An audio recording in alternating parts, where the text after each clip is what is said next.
ನನ್ನ ಹೆಸರು ಮೋಹನ್ ಎ. ಕಳೆದ 9 ವರ್ಷಗಳಿಂದ ಮನೋವಿಜ್ಞಾನ ವಿಭಾಗದಲ್ಲಿ ಕೆಲಸವನ್ನು ನಿರ್ವಹಿಸ್ತಾ ಇದ್ದೇನೆ. ಪ್ರಸ್ತುತ ಬೆಂಗಳೂರು ವಿಶ್ವವಿದ್ಯಾಲಯ ಜ್ಞಾನಭಾರತಿ ಕ್ಯಾಂಪಸ್ನಲ್ಲಿರುವ ಮನೋವಿಜ್ಞಾನ ವಿಭಾಗದಲ್ಲಿ ಕೆಲಸವನ್ನು ನಿರ್ವಹಿಸ್ತಾ ಇದ್ದೇನೆ. ಇವತ್ತಿನ ವಸ್ತು ವಿಷಯ ನಮೂನೆ. ಕಳೆದ ತರಗತಿನಲ್ಲಿ ಅಂದರೆ 15 ಡೇಸ್ ಬ್ಯಾಕ್ ಅನ್ಸುತ್ತೆ, ನಮೂನೆಯ ವಿಧಾನಗಳಲ್ಲಿ ಸಂಭವನೀಯ ನಮೂನಾ ವಿಧಾನವನ್ನು ನಾವು ಡಿಸ್ಕಸ್ ಮಾಡಿದ್ವಿ. ಅಸಂಭವನೀಯ ನಮೂನಾ ವಿಧಾನ, ಸೊ ಅದು ಹಾಗೆ ಉಳ್ಕೊಂಡಿತ್ತು. ನಾವು ನಮೂನೆ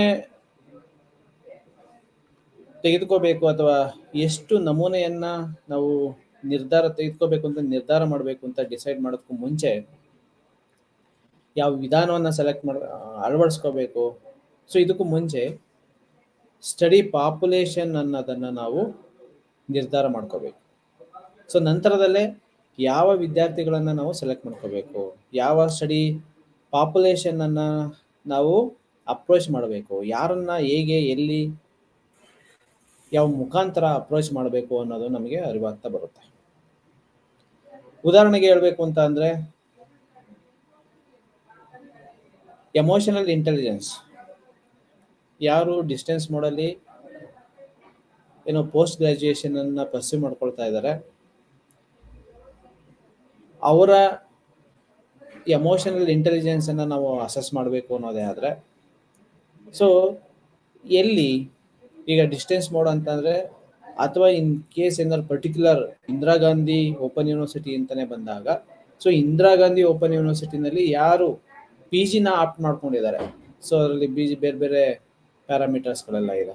ಸೊ PhD-ನೂ ಇದೆ, PG-ನೂ ಇದೆ, UG-ನೂ ಇದೆ, ಡಿಪ್ಲೊಮಾ ಕೋರ್ಸಸ್ಗಳು ಇದೆ, ಸರ್ಟಿಫಿಕೇಟ್ ಕೋರ್ಸಸ್ಗಳು ಇದೆ. ಸೊ ಬರೀ PG ಅವರನ್ನ ಮಾತ್ರ ನಾವು ತೆಗೆದುಕೋಬೇಕು ಅನ್ನೋದೇ ಆದರೆ, ನಮ್ಮ ಸ್ಟಡಿ ಪಾಪ್ಯುಲೇಷನ್ನ ಹಂಗಂದ್ರೆ ಏನು ಅದನ್ನ ಡಿಫೈನ್ ಮಾಡಬೇಕಾಗತ್ತೆ. ಸೊ ಪೋಸ್ಟ್ ಗ್ರಾಜುಯೇಟ್ ಅಥವಾ ಸೈಕಾಲಜಿ ಬ್ಯಾಕ್ಗ್ರೌಂಡ್ ಇರ್ತಕ್ಕಂಥವ್ರನ್ನೇ ತೆಗೆದುಕೋಬೇಕಾ, ಅಥವಾ ಎನಿ ಸೋಷಿಯಲ್ ಸೈನ್ಸ್ ಅಂತ ಬಂದಾಗ, ಸೊ ಎಗೇನ್ ಸೈನ್ಸ್ ಪ್ಯೂರ್ ಅದು ಕೋರ್ ಸೈನ್ಸ್ ಅಂತ ಒಂದು ಬರುತ್ತೆ, ಹ್ಯೂಮನ್ ಸೈನ್ಸ್ ಅಂತ ಬರುತ್ತೆ, ಹ್ಯೂಮನಿಸ್ಟಿಕ್ ಸೈನ್ಸು, ಅಥವಾ ಆರ್ಟ್ಸ್ ಸಬ್ಜೆಕ್ಟ್ಗಳು ಬರುತ್ತೆ. ಸೊ ಈ ಥರ ನಮ್ಮ ಸ್ಟಡಿ ಪಾಪ್ಯುಲೇಷನ್ ಯಾವುದು ಅನ್ನೋದನ್ನು ನಾವು ನಿರ್ಧಾರ ಮಾಡ್ಕೋಬೇಕು. ಸೊ ಅದಕ್ಕೆ ನಿರ್ಧಾರ ಮಾಡ್ಕೋಬೇಕು ಅಂತಂದರೆ ದ ಸಿಗ್ನಿಫಿಕೆನ್ಸ್ ಏನು ಅದನ್ನು ತೆಗೆದುಕೋಬೇಕು ಅನ್ನೋದು, ಅದನ್ನೇ ತೆಗೆದುಕೋಬೇಕೇನು ಅನ್ನೋದು ಒಂದು ನಾವು ಜಸ್ಟಿಫಿಕೇಶನ್ ಕೊಡಬೇಕು. ಅದು ನಾವು ಇಂಟ್ರೊಡಕ್ಷನ್ ಪಾರ್ಟಲ್ಲಿ ಜಸ್ಟಿಫಿಕೇಶನ್ ಆಫ್ ದ ಸ್ಟಡಿ ಅನ್ನೋ ಒಂದು ಪಾರ್ಟಲ್ಲಿ ನಾವು ಕೊಡ್ತಾ ಹೋಗ್ತೀವಿ. PG ಅಂತಂದ್ರೆ, so all PG students equal ಅನ್ನೋ ರೀತಿಯಾಗಿ ಒಂದು, ಅಥವಾ science background, arts background, so human science background, so ಬೇರೆ ಬೇರೆಯಾಗಿ ಏನಾದ್ರು ಇರಬಹುದಾ, ಅಥವಾ ಇಂಜಿನಿಯರಿಂಗ್ ಸೆಕ್ಷನ್ನು, ಸೊ ಬೇರೆ ಬೇರೆಯಾಗಿ ಇರಬಹುದಾ. ಸೊ ಅದು ಇರೋದೇ ಆಯಿತು ಅಂತ ಅಂದರೆ, ಸೊ ಅದಕ್ಕೆ ಇರ್ತಕ್ಕಂಥ ಒಂದು ಸಿಗ್ನಿಫಿಕೆಂಟ್ ವ್ಯಾಲ್ಯೂಸ್ಗಳು ಏನು, ರೀಸನ್ಸ್ಗಳು ಏನು. ಸೊ ನಾವು ಡಿಫ್ರೆನ್ಸ್, ಮೇಲು ಫಿಮೇಲ್ ಡಿಫ್ರೆನ್ಸ್ ಅಂತ ನಾವು ನೋಡ್ತೀವಿ.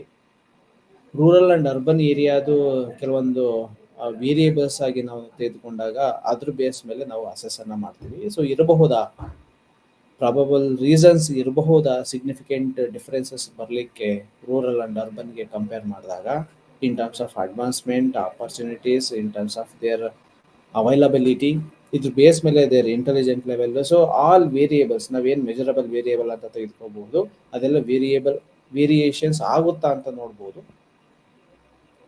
ಸೊ ಹೀಗೆ ಯಾವುದು ಸೂಟ್ ಆಗುತ್ತೆ ಆ ಸೂಟ್. ಸೊ ರಿಸರ್ಚ್ ಅಂತ ಅಂದರೆ it's a systematic procedure to gain something new information ಅಂತ. ಆ ಸಿಸ್ಟಮೆಟಿಕ್ ಆಗಿ ಇರಬೇಕು ಅನ್ನೋದೇ ಆದರೆ, ಪ್ರತಿಯೊಂದು ಹಂತಗಳು ಸಹ ಅದರದೇ ಆದಂತಹ ಒಂದು ಜಸ್ಟಿಫಿಕೇಶನ್ ರೀತಿಯಾಗಿ ಇರಬೇಕು, ಲಾಜಿಕ್ ಇರಬೇಕು. ಸೊ ಒಂದು ಹೈಪೋಥಿಸ್ನ ಫ್ರೇಮ್ ಮಾಡ್ತೀವಿ, ಆಬ್ಜೆಕ್ಟಿವ್ನ ಫ್ರೇಮ್ ಮಾಡ್ತೀವಿ ಅಂತ ಅಂದರೆ, so we have to frame that objective hypothesis with a systematic manner, with existent justification. ಆ ಜಸ್ಟಿಫಿಕೇಶನ್ ಏನು, ಪಾಸಿಟಿವ್ ಡೈರೆಕ್ಷನ್ ಹೇಳ್ತಾ ಇದೀವಿ, ನೆಗೆಟಿವ್ ಡೈರೆಕ್ಷನ್, ನಲ್ ಹೈಪೋಥಿಸ್ ಹೇಳ್ತಾ ಇದ್ವಿ, ಆಲ್ಟರ್ನೇಟಿವ್ ಹೈಪೋಥಿಸ್ ಹೇಳ್ತಾ ಇದೀವಿ ಅಂತಂದ್ರೆ, so what's the reason behind that. So ಏನಕ್ಕೆ there will be a no significant gender difference ಅಂತ ಹೇಳ್ತಾ ಇದೀವಿ, there will be a significant gender difference ಅಂತ ಹೇಳ್ತಾ ಇದೀವಿ. ಅದಕ್ಕಿರ್ತಕ್ಕಂಥ ಹಿನ್ನೆಲೆ ಕಾರಣಗಳು ಏನು, ಸೊ ಇದನ್ನೆಲ್ಲವೂ ಎಲ್ಲವುದನ್ನು ಸಹ ನಾವು ನೋಡ್ತಾ ಹೋಗ್ಬೇಕಾಗುತ್ತೆ. ಯಾವುದು ಲಾಜಿಕ್ ಅಂತ ಅನ್ನಿಸ್ಕೊಳ್ಳುತ್ತೆ, ಆಬ್ಜೆಕ್ಟಿವ್ಸ್ ಆಗಿರಲಿ ಹೈಪೋಥಿಸ್ ಆಗಿರಲಿ, ಸೊ ಅಂಥದ್ದನ್ನು ನಾವು ಕ್ಯಾಲ್ಕುಲೇಟ್ ಅನ್ನು ಮಾಡ್ತಾ ಹೋಗ್ಬೋದು. ಫರ್ದರ್ ಅನಾಲಿಸಿಸ್ಗೆ ಅದನ್ನು ಅಂತಹ ಹೈಪೋಥಿಸನ್ನು ನಾವು ಟೆಸ್ಟ್ ಮಾಡ್ತಾ ಹೋಗ್ಬೋದು. ಟೆಸ್ಟ್ ಮಾಡಬೇಕು ಅಂತ ಅಂದರೆ ಒಂದು ಆಬ್ಜೆಕ್ಟಿವ್ಸು, ಒಂದು ಹೈಪೋಥಿಸಿಸು ಒಂದು ಸೈಂಟಿಫಿಕ್ ಮ್ಯಾನರಲ್ಲಿ ಇರಬೇಕಾಗುತ್ತೆ. ಸೊ ಈ ಸೈಂಟಿಫಿಕ್ ಮ್ಯಾನರಲ್ಲಿ ಇರಬೇಕು ಅನ್ನೋದೇ ಆದರೆ ಅದಕ್ಕೆ ಬೇಕಾಗಿರ್ತಕ್ಕಂತಹ ಒಂದು ಎಲ್ಲೆ, ಒಂದು ಜಿಯೋಗ್ರಫಿಕಲ್ ಅಥವಾ ಒಂದು ಜೆಂಡರ್ ಅಥವಾ ಒಂದು ಪರ್ಟಿಕ್ಯುಲರ್ ಗುಣಲಕ್ಷಣಗಳನ್ನು ಹೊಂದಿರತಕ್ಕಂತಹ ಒಂದು ಸ್ಟಡಿ ಪಾಪ್ಯುಲೇಷನ್ ಅನ್ನು, ಸೊ ಒಂದೇ ರೀತಿಯಾಗಿ, ಸೊ ನಾವು ಒಂದು ಮೇಜರ್ ಆಗಿ ಒಂದು ಸ್ಟಡಿ ಪಾಪ್ಯುಲೇಷನ್ ಅಂತಕ್ಕಂಥದ್ದನ್ನು ನಾವು ಗುರುತಿಸ್ಕೋಬೇಕು, ಅವ್ರ ಮೇಲೆ ನಾವು ಅಧ್ಯಯನ ಮಾಡಬೇಕು ಅಂತಾದ್ರೆ, ಸೊ ಅವರು ಮೇಲ್ನೋಟಕ್ಕೆ ಅಟ್ಲೀಸ್ಟ್ ಒಂದೇ ರೀತಿಯಾಗಿ ಕಾಣಿಸ್ಕೊಳ್ಳುವಂತಹ ಗುಣಲಕ್ಷಣಗಳನ್ನು ಹೊಂದಿರತಕ್ಕಂತಹ, ವರ್ತನೆಗಳನ್ನು ಹೊಂದಿರತಕ್ಕಂತಹ ಕೆಲವೊಂದು ಪ್ಯಾರಾಮೀಟರ್ಸ್ಗಳಿಗೆ ಅವರು ಮ್ಯಾಚ್ ಆಗಬೇಕಾಗುತ್ತೆ. ಫಾರ್ ಎಕ್ಸಾಂಪಲ್ ಅಡೋಲಸೆಂಟ್ ಅಂತಂದ್ರೆ, ಸೊ ಯಾರು adolescent? So in between, so early ಅಥವಾ ಮಿಡಲ್ ಆರ್ ಲೇಟ್ ಅಡೋಲಸೆಂಟ್ ಅಂತ ತೆಗೆದುಕೊಂಡಾಗ, ಸೊ ಹೈಸ್ಕೂಲ್ ಅಂತ ಬಂದರೆ, ಸೊ ಅವ್ರ ಮೆಂಟಾಲಿಟಿ, ಏಜ್ ರಿಲೇಟೆಡ್ ಕೆಲವೊಂದು ಬಿಹೇವಿಯರಲ್ ಇಶ್ಯೂಸ್ಗಳು, ಬಿಹೇವಿಯರಲ್ ಚೇಂಜಸ್ಗಳು when compare to late adolescent. So ಈ ಥರದ ಮೇಜರಿಂದ ಮೈನ್ಯೂಟ್ ಚೇಂಜಸ್ಗಳನ್ನು ಸಹ ನಾವು ನೋಡ್ತಾ ಹೋಗ್ತೀವಿ. So obviously that durations will be from 11 to 12 years to 20 years. So almost 8 years durations ಇರುತ್ತೆ adolescent age group. So adolescent age group ಅಂತ ಅಂದರೆ, ಸೊ ಎಲ್ಲ ಏಜ್ ರೇಂಜಲ್ಲಿ ಬರ್ತಕ್ಕಂಥ ಎಲ್ಲರನ್ನೂ ಸಹ ನಾವು ಕನ್ಸಿಡರ್ ಮಾಡ್ಬೋದು, ಕೆಲವೊಂದು ಬಾರಿ ಮಾಡಲಿಕ್ಕೂ ಆಗೋದಿಲ್ಲ. ಸೊ ಅಂತಹ ಸಂದರ್ಭದಲ್ಲಿ ಯಾರನ್ನ ನಾವು ತೆಗೆದುಕೋಬೇಕು? ಸೊ ಅಲ್ಲಿ ಈಗ ತಾನೇ 12-13ಕ್ಕೆ ಬಂದಿರತಕ್ಕಂಥವ್ರು ಚೈಲ್ಡಿಶ್ ಬಿಹೇವಿಯರ್ಸ್ಗಳು ಸಹ ನಾವು ಹೆಚ್ಚಾಗಿ ನೋಡ್ತಾ ಹೋಗ್ತೀವಿ. 19-20 years ಬಂತು ಅಂತಂದಾಗ more matured way of behaviour, thinking ಪ್ಯಾಟರ್ನ್ಸ್ಗಳು, ಸೊ ಈ ಥರದ್ದೆಲ್ಲ ನಾವು ನೋಡ್ತಾ ಹೋಗ್ಬೋದು, ಲೈಕ್ ಅಡಲ್ಟ್ಸ್.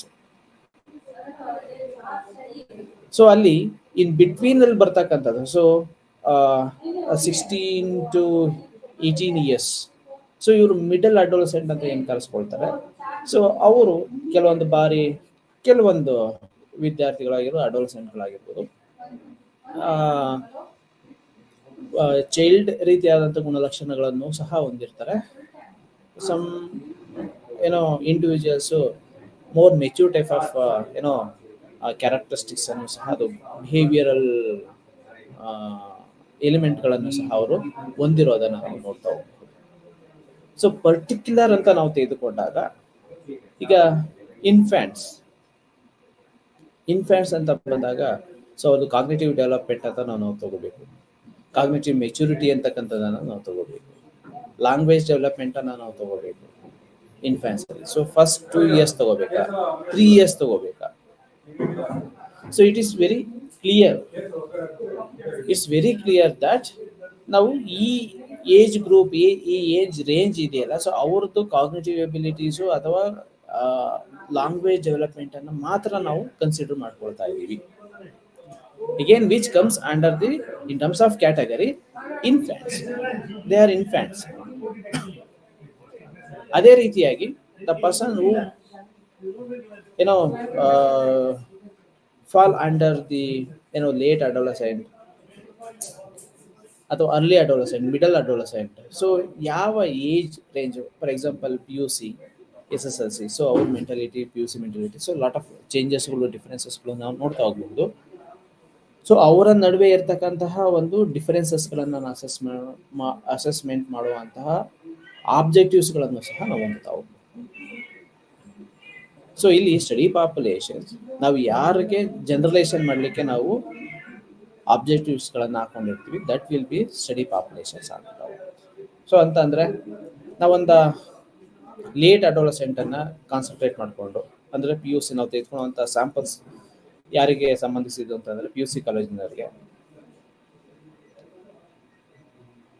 ಓಕೆ, ಅಥವಾ ಡಿಗ್ರಿನಲ್ಲಿ ಎಂಟ್ರಿ ಆಗಿರ್ತಾರಲ್ಲ, so 17, 18 years, 20 years. So P ಜಿಗೆ ಬಂತು ಅಂತಂದರೆ, ಸೊ ಆಲ್ರೆಡಿ ಅವರು 20 ಅಥವಾ 20 ಕ್ರಾಸ್ ಆಗಿರ್ತಕ್ಕಂಥವ್ರು ಸಿಗ್ತಾರೆ.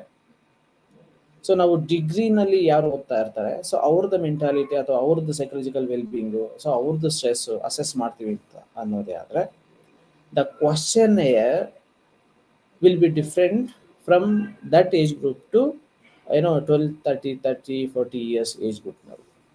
ಆ ಡಿಫ್ರೆನ್ಸಸ್, ಸಿಗ್ನಿಫಿಕೆಂಟ್ ಡಿಫ್ರೆನ್ಸಸ್ಗಳನ್ನು ನಾವು ನೋಡ್ತಾ ಹೋಗ್ತೀವಿ. ಏಕೆಂತಂದರೆ ಅದು transition period from childhood to adulthood. So ಅದರಲ್ಲಿ ಲಾಟ್ ಆಫ್ ಚೇಂಜಸ್ಗಳು ಆಗ್ತಾ ಹೋಗುತ್ತೆ ಆ ಪೀರಿಯಡಲ್ಲಿ, ಪರ್ಟಿಕ್ಯುಲರ್ 12 ಇಯರ್ಸ್ ಟು 20 ಇಯರ್ಸಲ್ಲಿ. Changes in terms of biological changes, cognitive maturity, emotional maturity, intelligence. So almost even personality traits buildup ಅಥವಾ ಬೇರೆ ಬೇರೆ ಎಲಿಮೆಂಟ್ಗಳು. ಸೊ ಆಲ್ಮೋಸ್ಟ್ ಆಲ್ ಏನು ಬಿಹೇವಿಯರಲ್ ಆಸ್ಪೆಕ್ಟ್ ಅಂತ ನಾವು ತೆಗೆದುಕೋಬಹುದು, ಬಿಹೇವಿಯರಲ್ ಡೈಮೆನ್ಷನ್ ಅಂತ ನಾವು ತೆಗೆದುಕೋಬಹುದು, ಫಿಸಿಕಲ್, ಕಾಗ್ನಿಟಿವ್ ಎಲಿಮೆಂಟ್ ಮತ್ತು ಸೈಕೋಸೋಷಿಯಲ್, ಎಲ್ಲದೂ ಸಹ ಅದರದೇ ಆದಂಥ ಒಂದು ಪ್ಯಾಟರ್ನಲ್ಲಿ ಡೆವಲಪ್ ಆಗುವಂಥ ಒಂದು ರ್ಯಾಪಿಡ್ ಅಥವಾ ಫಾಸ್ಟೆಸ್ಟ್ ಡೆವಲಪ್ ಆಗುವಂಥ ಒಂದು ಪೀರಿಯಡಲ್ಲಿ. ಸೊ ಯಾವುದು ಪರ್ಟಿಕ್ಯುಲರ್, ಫಾರ್ ಎಕ್ಸಾಂಪಲ್ ಈಗ ನಾವು ಸ್ಟ್ಯಾಟಿಸ್ಟಿಕಲ್ ಅನಾಲಿಸಿಸ್ ಅಂತ ತೆಗೆದುಕೋಬೇಕು ಅಂತಂದರೆ, ಏಜ್ ವೈಸ್ ಅಥವಾ ಒಂದು particular range wise significant difference ಇರುತ್ತಾ ಇರಲ್ವಾ ಅನ್ನೋದನ್ನು ಸಹ ನಾವು ಅಸೆಸ್ ಮಾಡ್ತಾ ಹೋಗ್ಬೋದು. ಅಡೋಲಸೆಂಟ್ರಲ್ಲೇ, ಸೊ ಅಂದರೆ ಯಾವಾಗ ನಾವು 12 ಇಯರ್ಸಿಂದ 20 ಇಯರ್ಸ್ವರೆಗೂ ತೆಗೆದುಕೊಂಡಿರ್ತೀವಿ, ಸೊ ಅದನ್ನು 2 ಭಾಗಗಳನ್ನು ಮಾಡಿಕೊಂಡು, so 12 years to 15 or 16 years, from 16 years to 20 years, so 2 ಭಾಗಗಳನ್ನು ಮಾಡಿಕೊಂಡು, ಸೊ ಅವು 2 ಕ್ಯಾಟಗರಿಗೂ ಇರ್ತಕ್ಕಂತಹ ಸಿಗ್ನಿಫಿಕೆಂಟ್ ಡಿಫ್ರೆನ್ಸಸ್ ಅನ್ನು ನೋಡಿದ್ರೆ, so obviously some of the criteria that shows yes, there will be a significant difference between pre and late adolescent ಅಥವಾ early and late adolescent ಅಂತ ಹೇಳ್ತಾ ಹೋಗ್ಬೋದು. ಸೊ ಇದೆಲ್ಲದೂ ಸಹ ನಾವು ಡಿಫೈನ್ ಮಾಡಬೇಕು ಅಂತಂದರೆ, ಸೊ ಆಬ್ಜೆಕ್ಟಿವ್ಸ್ಗಳ ಮೇಲೆ, ಆಬ್ಜೆಕ್ಟಿವ್ಸ್ಗಳನ್ನು ನಾವು ಹೇಗೆ ಫ್ರೇಮ್ ಮಾಡ್ತೀವಿ, ಟೆಸ್ಟಿಂಗ್ ಹೈಪೋಥಿಸಿಸ್ ಯಾವ ಫಾರ್ಮ್ಯಾಟಲ್ಲಿ ಇರುತ್ತೆ ಅಥವಾ ಯಾವ ಡೈರೆಕ್ಷನಲ್ಲಿ ಇರುತ್ತೆ, ಸೊ ಅದು ಹೇಗೆ ತನ್ನದೇ ಆದಂಥ ಕಾಂಟ್ರಿಬ್ಯೂಷನ್ಸನ್ನು ಕೊಡ್ತಾ ಹೋಗುತ್ತೆ. ಸೊ ಇದರ ಮೇಲೆ ನಾವು ನೋಡ್ತಾ ಹೋಗ್ತೀವಿ. ಓಕೆ, ಸೊ ಇಲ್ಲಿ ಮೇಜರಾಗಿ ಇಶ್ಯೂ ಇರ್ತಕ್ಕಂಥದ್ದು, ಮೇಜರ್ ನಾವು ಮಾತಾಡಬೇಕಾಗಿರ್ತಕ್ಕಂಥ ವಿಷಯ ಏನಪ್ಪ ಅಂತ ಅಂದರೆ, ನಾವು ಡಿಫೈನ್ ಮಾಡ್ತಾ ಇರ್ತಕ್ಕಂತಹ ಒಂದು ಪಾಪ್ಯುಲೇಷನ್, ಸ್ಟಡಿ ಪಾಪ್ಯುಲೇಷನ್ ಯಾವುದು, ಅದ್ರ ಎಲ್ಲೇ ಏನು, ಅದ್ರ ಏಜ್ ರೇಂಜ್ ಏನು, ಸ್ವಭಾವ ಅಥವಾ ಗುಣಲಕ್ಷಣಗಳು ಏನು, ಸೊ ಇದೆಲ್ಲದೂ ಸಹ ನಮಗೆ ಅರಿವಿರಬೇಕು. ಇದು ಯಾವಾಗ ಸ್ವಲ್ಪ ಇಶ್ಯೂ ಆಗುತ್ತೆ ಅಂತಂದರೆ, ಸೊ ನಾವೊಂದು ಇಂಜಿನಿಯರಿಂಗ್ ಕಂಪ್ಯಾರಿಟಿವ್ ಸ್ಟಡಿ ಮಾಡ್ತಾ ಹೋಗ್ತೀವಿ, ಅಥವಾ ಬೇರೆ ಒಂದು ಈಗ ಇಂಜಿನಿಯರಿಂಗು, ಮೆಡಿಕಲ್ ಕಾಲೇಜ್ಗೂ ಏನೋ ಒಂದು ಕಂಪೇರ್ ಮಾಡ್ತಾ ಹೋಗ್ತೀವಿ. ಇನ್ ತುಮಕೂರು ಸೆಮಿ ಅರ್ಬನ್ ಏರಿಯಾ ಅಥವಾ Dharwad semi urban area, so ಈ ರೀತಿಯಾಗಿ. ಸೊ ಅಂತಹ ಮೂಮೆಂಟಲ್ಲಿ ಸೊ ನಮಗೆ ಮೆಡಿಕಲ್ ಕಾಲೇಜಸ್ಗಳು 1 ಸಿಗ್ಬೋದು, ಇನ್ಕ್ಲೂಡಿಂಗ್ ಡೆಂಟಲ್ಲು, ಸೊ ಆ ಥರದ್ದೆಲ್ಲ 1-2 ಸಿಗಬಹುದು. ಇಂಜಿನಿಯರ್ಸ್ ಆದರೆ ಪ್ರತಿಯೊಂದು ಕಂಪ್ಯಾರಿಟಿವ್ಲಿ ಮೋರ್ ನಂಬರ್ ಆಫ್ ಕಾಲೇಜಸ್ಗಳು ಸಿಗ್ಬೋದು, ಮೋರ್ ನಂಬರ್ ಆಫ್ ಸ್ಟೂಡೆಂಟ್ಗಳು ಸಿಗ್ಬೋದು. ಸೊ ಒಂದೇ ಕಾಲೇಜಿಂದ ನಾವು ಡ್ರಾ ಮಾಡ್ಬೋದಾ? ಓಕೆ, ಸೊ ಅವರಿಂದ ತೆಗೆದುಕೊಂಡು ಯಾರಿಗೆ ನಾವು ಜನರೇಷನನ್ನು ಮಾಡ್ಬೋದು? ಸೆಮಿ ಅರ್ಬನ್ ಏರಿಯಾ ಅಂದರೆ ಲಿಮಿಟೆಡ್ ಟು ಸಿಟೀಸ್ ಅಂತ ಮಾತ್ರ ಅಂದ್ಕೊಂಡ್ರೆ semi urban area. Okay, so ನಾವು ಎಲ್ಲಿವರೆಗೂ ಎಕ್ಸ್ಟೆಂಡ್ ಮಾಡ್ಕೋಬಹುದು, ಸೊ ಎಲ್ಲಿವರೆಗೂ ಒಂದು ಡೇಟಾವನ್ನು ಜನರಲೈಸೇಷನ್ ಮಾಡಬಹುದು. ತುಮಕೂರು ಸೆಮಿ ಅರ್ಬನ್ ಅಂತಂದರೆ ತಾಲೂಕುಗಳಿಗೂ ಸಹ ಅದು ಎಕ್ಸ್ಟೆಂಡ್ ಮಾಡ್ಕೋಬಹುದಾ? ತಾಲೂಕು ಸೆಂಟ್ರಲ್ಲಿ ಇರ್ತಕ್ಕಂಥ ಅಥವಾ ಓದ್ತಾ ಇರ್ತಕ್ಕಂತಹ ವಿದ್ಯಾರ್ಥಿಗಳಿಗೆ, ಅಥವಾ ನಮ್ಮ ಡೆಮೋಗ್ರಾಫಿಕಲ್ ವೇರಿಯೇಬಲ್ಸ್ಗಳನ್ನು ನಾವು ಹೆಚ್ಚಾಗಿ ನೋಡ್ತಾ ಇದ್ದೀವಿ ಅಂತಾದರೆ the persons who are living in semi urban area ಅಥವಾ who are studying in semi urban area. So ಯಾವುದು ಸ್ಟಡಿ ಮಾಡ್ತಾ ಇರೋದಾ, ಅವರು ಜೀವನ ಮಾಡ್ತಾ ಇರ್ತಕ್ಕಂತಹ ಪ್ಯಾಟ್ರನ್ಸ, ವಿಧಾನನ, ಸೊ ಇದಕ್ಕೆ ಒಂದು ಡೆಫಿನೇಷನ್ಸನ್ನು ಕೊಡಬೇಕಾಗುತ್ತೆ, ಆಪರೇಷನಲ್ ಡೆಫಿನೇಷನ್ಸ್ ಆಗಿರುತ್ತೆ. ಸೊ ನಂತರದಲ್ಲೇ ಈ ನಮೂನೆಯ ಸ್ಟ್ರಾಟಜೀಸ್ಗಳನ್ನು ಯೂಸ್ ಮಾಡುವಂತಹ ವಿಧಾನ ಬರ್ತವೆ. First we have to define study population which is that exactly. ಅದರಲ್ಲಿ ಬರ್ತಕ್ಕಂಥದ್ದು ಎರಡು ವಿಧಾನಗಳು ಬರುತ್ತೆ, ಸಂಭವನೀಯ ಮತ್ತು ಅಸಂಭವನೀಯ ನಮೂನಾ ವಿಧಾನ. ಸಂಭವನೀಯದಲ್ಲಿ 4 ಸಬ್ ಪ್ಯಾಟರ್ನ್ಸ್ಗಳು ಬರುತ್ತೆ. The first pattern is a simple random technique, ಎರಡನೇದು ಸಿಸ್ಟಮೆಟಿಕ್ ಸ್ಯಾಂಪಲ್ ಟೆಕ್ನಿಕ್ಕು, ಮೂರನೇದು ಸ್ಟ್ರಾಟಿಫೈಡ್ ಸ್ಯಾಂಪಲ್ ಟೆಕ್ನಿಕ್ಕು, ನಾಲ್ಕನೇದು ಕೋಟಾ ಸ್ಯಾಂಪಲ್ ಟೆಕ್ನಿಕ್. ಸೊ ಅದ್ರ ಬಗ್ಗೆ ಡಿಸ್ಕಷನ್ಸ್ ಆಗಿದೆ. ಇನ್ನು ಉಳ್ಕೊಂಡಿರ್ತಕ್ಕಂಥದ್ದು ಅಸಂಭವನೀಯ ನಮೂನಾ ವಿಧಾನ.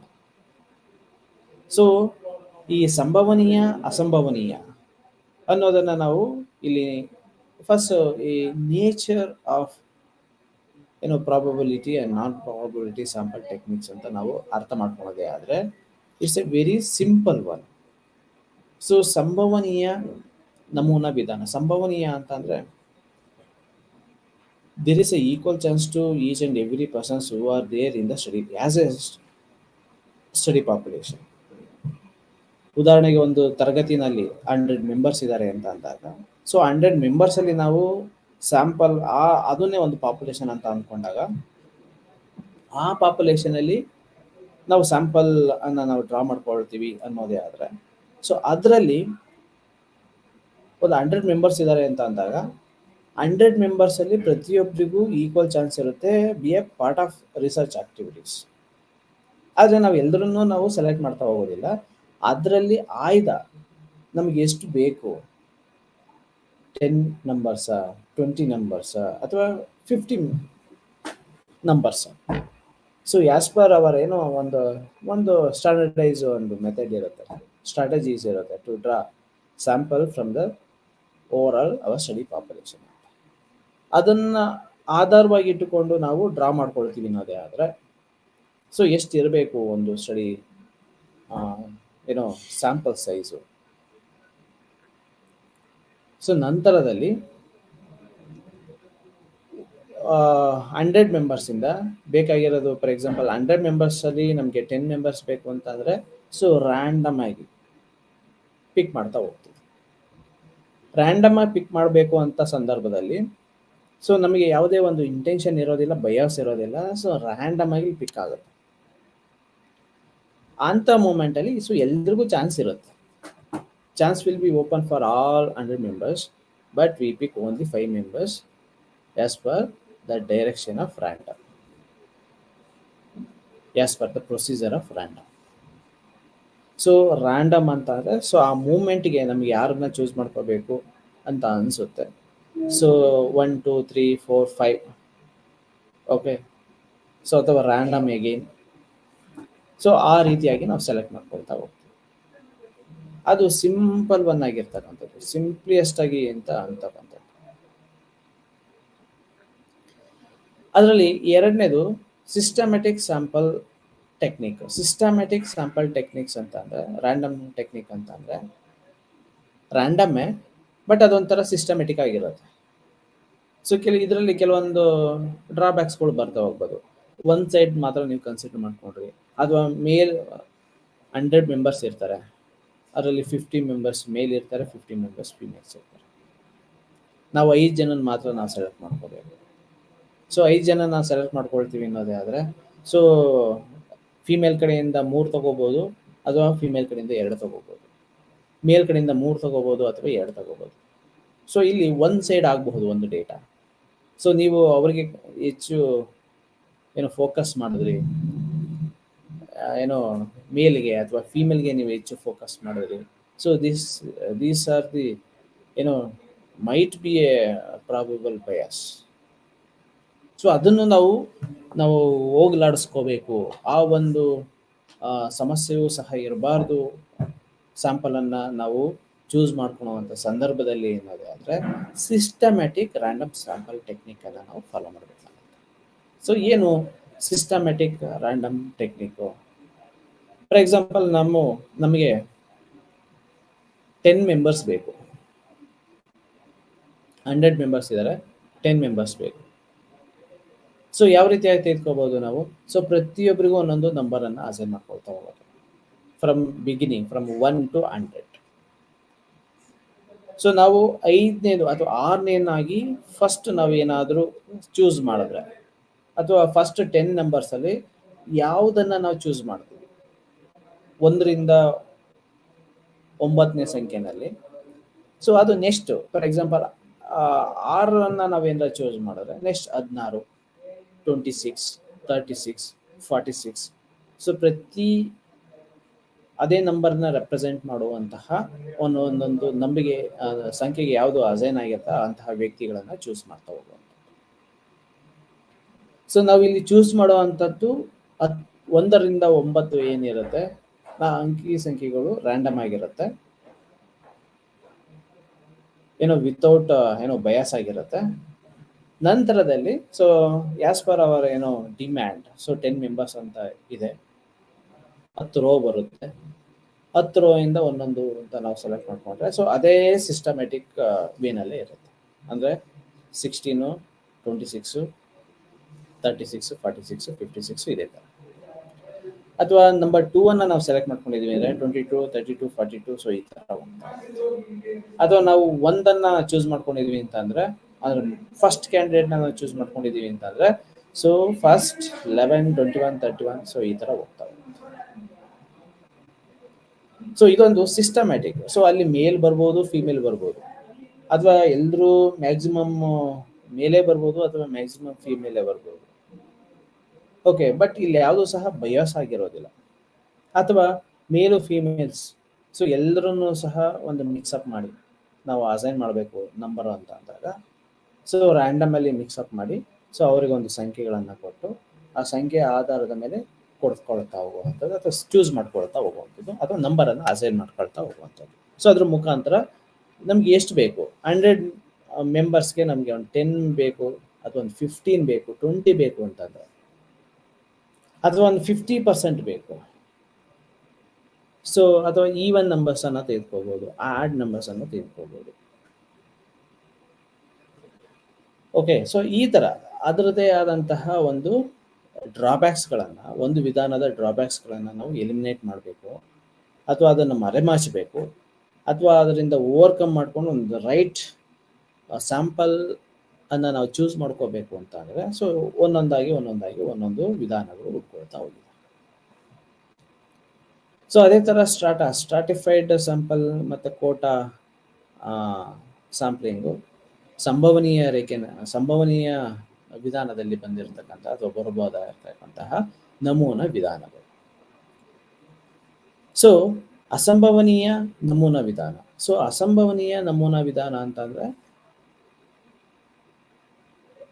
ಪಾಪ್ಯುಲೇಷನ್ ಅಂತ ನಾವು ಒಮ್ಮೆ ಡಿಸೈಡ್ ಮಾಡಿದ ನಂತರದಲ್ಲಿ ಅದರಿಂದ ನಾವು ಸ್ಯಾಂಪಲ್ ಅನ್ನ ಡ್ರಾ ಮಾಡ್ಕೋಬೇಕು ಅಂತ ಸಂದರ್ಭದಲ್ಲಿ ಯಾವುದೇ ಸಂಭವನೀಯತೆಗೆ ಒಳಗಾಗದಲೇ ಇರುವಂತಹ ಒಂದು ಸ್ಯಾಂಪಲ್ ಅನ್ನ ನಾವು ಚೂಸ್ ಮಾಡಿದ್ರೆ, ಸೆಲೆಕ್ಟ್ ಮಾಡ್ಕೊಂಡ್ರೆ, ಅಥವಾ ನಮ್ಮ ಸಂಶೋಧನೆಯ ಭಾಗವಾಗಿ ಅವರನ್ನು ನಾವು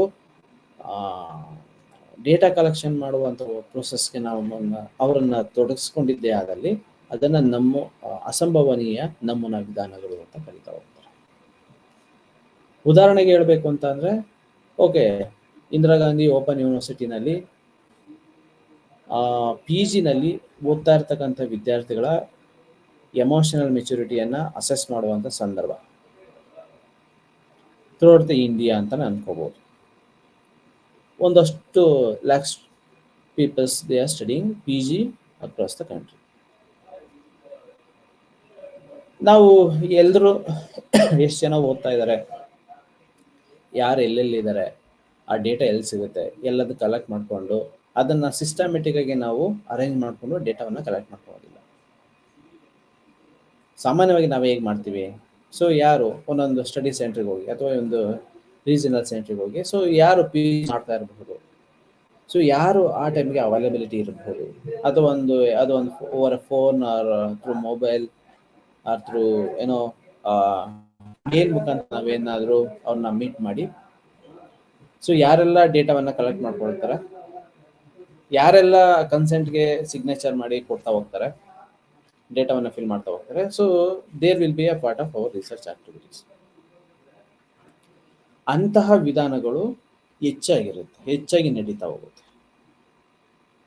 ಸೊ ಇವೆಲ್ಲದೂ ಸಹ ಅಸಂಭವನೀಯ ನಮೂನಾ ವಿಧಾನಕ್ಕೆ ಬರುವಂಥದ್ದು. ಸೊ ಅಲ್ಲಿ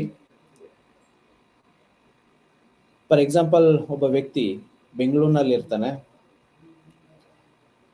ಇಂಡಿಯಾದಲ್ಲಿ ಯಾರು ಇಂದಿರಾ ಗಾಂಧಿ ಓಪನ್ ಯೂನಿವರ್ಸಿಟಿನಲ್ಲಿ PGಯನ್ನು ಆಪ್ಟ್ ಮಾಡ್ಕೊಂಡಿದ್ದಾರೆ, ಅವರ ಸೈಕಲಾಜಿಕಲ್ ವೆಲ್ಬೀಯಿಂಗ್ ಅನ್ನು ಅಸೆಸ್ ಮಾಡಬೇಕು ಅಂತ ಒಂದು ಆಬ್ಜೆಕ್ಟಿವ್ ಇಟ್ಕೊಂಡು, ಸೊ ಯಾರು ಬೆಂಗಳೂರಿನಲ್ಲಿ ಸಿಗ್ತಕ್ಕಂತಹ ವ್ಯಕ್ತಿಗಳನ್ನ ಅಂದ್ರೆ ಯಾರು PG ಮಾಡ್ತಾ ಇದ್ದಾರೆ, ಸೊ ಇನ್ಕ್ಲೂಷನ್ ಕ್ರೈಟೀರಿಯಾ ಏನಿರುತ್ತೆ ಅದನ್ನು ಫಾಲೋ ಮಾಡಿರ್ತಾರೆ. ಸೊ ಯಾರು PG ಓದ್ತಾ ಇರ್ತಾರೆ ಅವ್ರು ಮಾತ್ರ ಕನ್ಸಿಡರ್ ಆಗ್ತಾರೆ, ಯಾರು ನಾರ್ಮಲ್ ಪಾಪ್ಯುಲೇಷನ್ ಅಂತ ಅನ್ಸುತ್ತೆ ಅವ್ರು ಮಾತ್ರ B A part of research activities. So ಏನೇನೆಲ್ಲ ಫಾಲೋ ಮಾಡಬೇಕಾಗುತ್ತೆ ಸ್ಟ್ಯಾಂಡರ್ಡೈಸ್, ಅದೆಲ್ಲ ಫಾಲೋ ಆಗ್ತಾ ಹೋಗುತ್ತೆ. ಸೊ ಇಲ್ಲಿ ಕೇವಲ ನಾವು ಇಂಡಿಯಾ ಅಂತ ತೆಗೆದುಕೊಂಡು ಟೈಟಲ್ ಅಲ್ಲಿ, ಅಥವಾ ನಾವು ಏನು ಈ ಒಂದು ಬಂದಿರತಕ್ಕಂಥ ಒಂದು ರಿಸಲ್ಟ್ ಅನ್ನು ಆಧಾರವಾಗಿ ಇಟ್ಟುಕೊಂಡು, ಬರಬಹುದಾದಂತಹ ಫಲಿತಾಂಶವನ್ನು ಆಧಾರವಾಗಿ ಇಟ್ಟುಕೊಂಡು ಓವರ್ ಆಲ್, ಸೊ ಒಂದು overall PG across the country ಅನ್ನೋದಕ್ಕೆ ನಾವು ಜನರೇಷನ್ ಮಾಡ್ತೀವಿ ಅಂತ ಅಂದ್ರೆ, so that will be quite difficult ಅಂತ ಅನ್ಸುತ್ತೆ. ಸೊ ಅದು ಎಲ್ಲರನ್ನು ಪ್ರತಿನಿಧಿಸುವಂತಹ ಒಂದು ಸ್ಯಾಂಪಲ್ ಆಗಿರ್ಲಿಕ್ಕೆ ಸಾಧ್ಯ ಆಗ್ತಾ ಹೋಗೋದಿಲ್ಲ. ಅದೇ ಸಂದರ್ಭದಲ್ಲಿ ಸೊ ಎಲ್ರಿಗೂ ಮಾಹಿತಿ ಅಥವಾ ಎಲ್ರಿಗೂ ಈಕ್ವಲ್ ಚಾನ್ಸ್ ಬರುತ್ತೆ, ಈಕ್ವಲ್ ಚಾನ್ಸ್ ಸಿಗಬಹುದು ಅಂತಾನು ಸಹ ನಾವಲ್ಲಿ ಭಾವಿಸ್ಲಿಕ್ಕೆ ಸಾಧ್ಯ ಆಗ್ತಾ ಹೋಗುದು. ಸೊ ಯಾರು ಇಲ್ಲಿ ಅವೈಲಬಿಲಿಟಿ ಇರ್ತಾರೆ near by the centres, near by the RC Bengaluru, ಅಥವಾ ಇಲ್ಲಿ ಕೊಟ್ಟಿರ್ತಕ್ಕಂಥ ಡೇಟಾ ಆಧಾರವಾಗಿ ಇಟ್ಕೊಂಡು ನಾವು ಏನೋ ಒಂದು ಇಂಪ್ಲಿಮೆಂಟ್ ಮಾಡ್ತಾ ಹೋಗ್ತೀವಿ, ಅದ್ರ ಮುಖಾಂತರ ನಾವು ಡೇಟಾ ಕಲೆಕ್ಟ್ ಮಾಡ್ಕೊಳ್ತೀವಿ. ಸೊ ಅಲ್ಲಿ ಏನಂತ ಅಂದ್ರೆ ನಾವು ಆಸ್ ಎ ಇಂಡಿಯಾ ಅಂತ ನಾವು ತೆಗೆದುಕೊಂಡಾಗ ಕೇವಲ ಬೆಂಗಳೂರಿನಲ್ಲಿ ಓದ್ತಾ ಇರ್ತಕ್ಕಂಥ ವಿದ್ಯಾರ್ಥಿಗಳನ್ನ ಮಾತ್ರ ತೆಗೆದುಕೊಂಡು ಅದರಿಂದ ಡೇಟಾ ಕಲೆಕ್ಟ್ ಮಾಡಿಕೊಂಡು ಬಂದಿರತಕ್ಕಂಥ ಫಲಿತಾಂಶವನ್ನ ಓವರ್ ಆಲ್ ಇಂಡಿಯಾದರ PG ವಿದ್ಯಾರ್ಥಿಗಳ ಲರ್ನರ್ಸ ಮೆಂಟಾಲಿಟಿಗೆ ನಾವು ಕಂಪೇರ್ ಮಾಡ್ತೀವಿ ಅನ್ನೋದೇ ಆದರೆ it will be A tough move ಅಂತ ಅನ್ಸುತ್ತೆ, ಇರ್ರೆಲೆವೆಂಟ್ ಮೂವ್ ಅಂತ ಅನ್ಸುತ್ತೆ. ಓಕೆ, ಸೊ ಇಲ್ಲಿ ಈಕ್ವಲ್ ಚಾನ್ಸ್ ಏನಕ್ಕಿಲ್ಲ?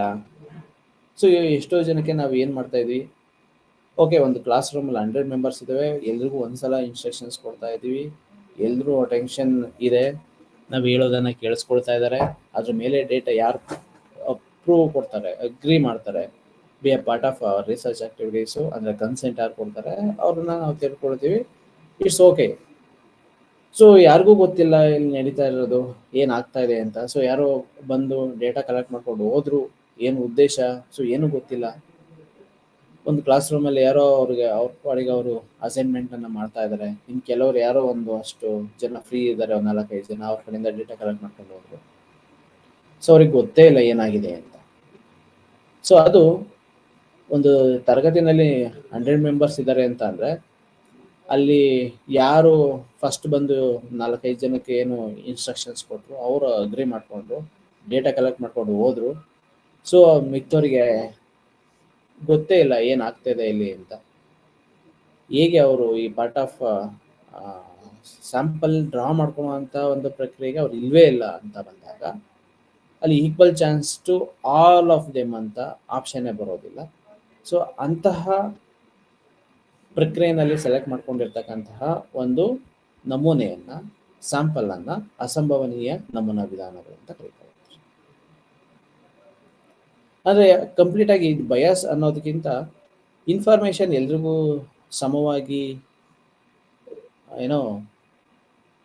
ಡಿಸ್ಟ್ರಿಬ್ಯೂಟ್ ಆಗಿರೋದಿಲ್ಲ. ಇನ್ಫಾರ್ಮೇಶನ್ ಎಲ್ಲರಿಗೂ ಏಕಕಾಲಿಕವಾಗಿ ಕೇಳಿಸುವಂತಹ ವ್ಯವಸ್ಥೆ ಇರೋದಿಲ್ಲ. ಅಥವಾ ಒಂದು ಸ್ಕೂಲು ಅಥವಾ ಒಂದು ತರಗತಿ ಅಥವಾ ಒಂದು ಡಿಪಾರ್ಟ್ಮೆಂಟ್ ಅಂತ ಅಂದಾಗ ಸೊ ಅವರಿಗೆ ಮಾತ್ರ ಲಿಮಿಟೆಡ್ ಅನ್ನೋ ರೀತಿಯಾಗಿ ನಾವು ಡೇಟಾವನ್ನು ಕಲೆಕ್ಟ್ ಮಾಡ್ಕೊಂಡು ಬರ್ತೀವಿ. ಕಲೆಕ್ಟ್ ಮಾಡ್ಕೊಂಡಿರ್ತಕ್ಕಂತಹ ಡೇಟಾವನ್ನು ನಾವು ಅಸಂಪ್ಷನ್ ಮಾಡ್ಕೊಂಡಿರ್ತಕ್ಕಂತಹ ಪಾಪ್ಯುಲೇಷನ್ಸ್ಗೆ ಜನರೇಷನ್ ಮಾಡುವಂಥ ಪ್ರಯತ್ನಗಳನ್ನು ಮಾಡ್ತಾ ಹೋಗ್ತೀವಿ. ಸೊ ಇದು ಅಸಂಭವನೀಯ ನಮೂನಾ ವಿಧಾನಗಳು. ಅದರಲ್ಲಿ ಮುಖ್ಯವಾಗಿ ಅನೇಕ ಉದ್ದೇಶಪೂರ್ವಕ ಜಡ್ಜ್ಮೆಂಟಲ್ಲು, ಓಟಾ,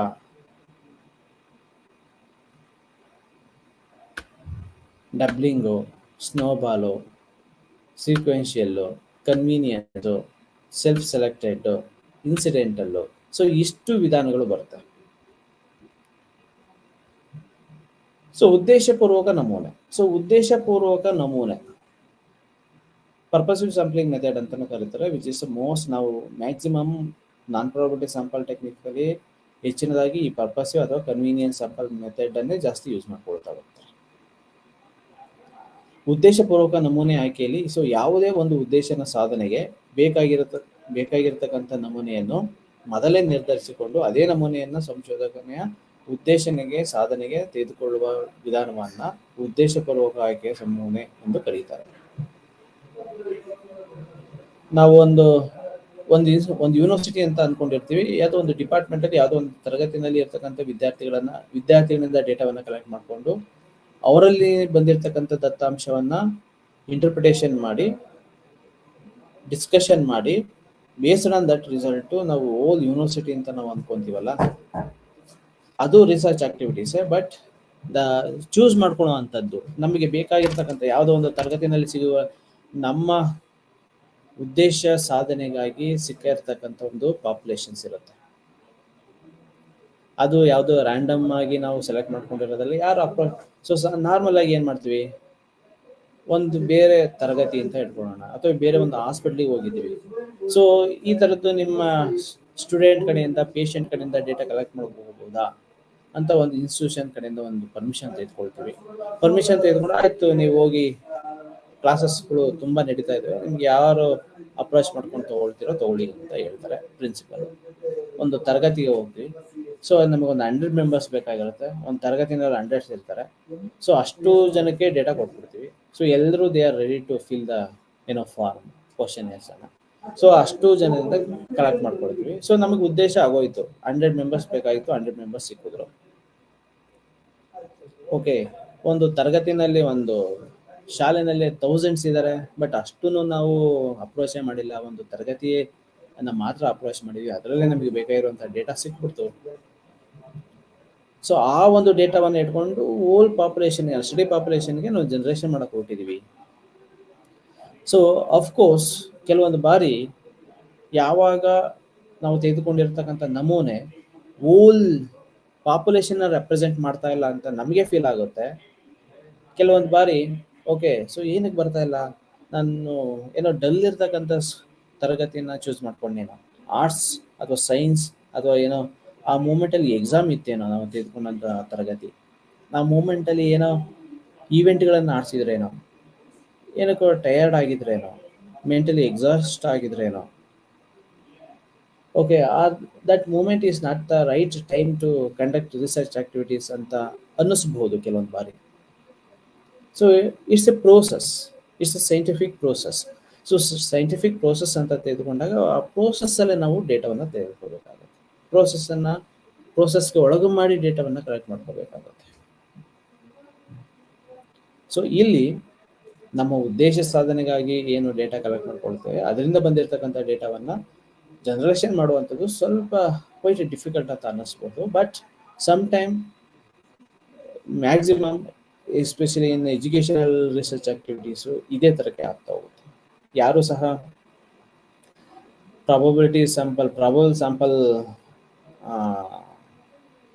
ಟೆಕ್ನಿಕ್ ಮೆಥಡ್ ಅನ್ನು ಯೂಸ್ ಮಾಡಿಕೊಂಡು ಸಂಶೋಧನೆ ಭಾಗವಾಗುವಂಥದ್ದು ತುಂಬ ಕಡಿಮೆ. ಸೊ ಇಲ್ಲಿ ಸಂಶೋಧಕ ಒಂದು ನಿರ್ದಿಷ್ಟ ಸಮೂಹವನ್ನು ಅಥವಾ ವರ್ಗವನ್ನ ತನ್ನ ಸಂಶೋಧನೆಯಲ್ಲಿ ಬಳಸ್ಕೊಳ್ತಾನೆ. ಕೆಲವು ಸಂದರ್ಭದಲ್ಲಿ ನಮೂನೆಯನ್ನು ಉದ್ದೇಶಪೂರ್ವಕವಾಗಿ ತೆಗೆದುಕೊಳ್ಬೇಕಾಗುತ್ತೆ, ಏಕೆಂದ್ರೆ ಅಂತಹ ನಮೂನೆಯಿಂದ ಮಾತ್ರ ಉದ್ದೇಶಿತ ದತ್ತಾಂಶವನ್ನು ಪಡೆಯಲು ಸಾಧ್ಯ. ಆದ್ರೆ ಇಂತಹ ನಮೂನೆಯ ಮಹತ್ವವು ಹೆಚ್ಚಾಗಿರುತ್ತೆ. ನಮಗೇನೋ ಒಂದು ಅನ್ಸುತ್ತೆ, ಸೊ ನಾವೇನೋ ಒಂದು ಪ್ರಿಜುಡೈಡ್ ಆಗಿ ಹಾಕೊಂಡ್ಬಿಟ್ಟಿರ್ತೀವಿ. So there will be highest stress ಅಂತ. ಓಕೆ, ಸೊ ಯಾರು ಹಾಸ್ಟೆಲಲ್ಲಿ ಇಟ್ಕೊಂಡು ಓದ್ತಾ ಇದ್ದಾರೆ PG-ನಲ್ಲಿ, ಸೊ ಏಕೆಂತಂದ್ರೆ ನಮ್ಮದೇ ಆದಂಥ ಜಸ್ಟಿಫಿಕೇಶನ್. ಸೊ ಏನು ಜಸ್ಟಿಫಿಕೇಶನ್ ಏನು ಅಂತಂದ್ರೆ PG ಎಸ್ಪೆಷಲಿ ಟೆಕ್ನಿಕಲ್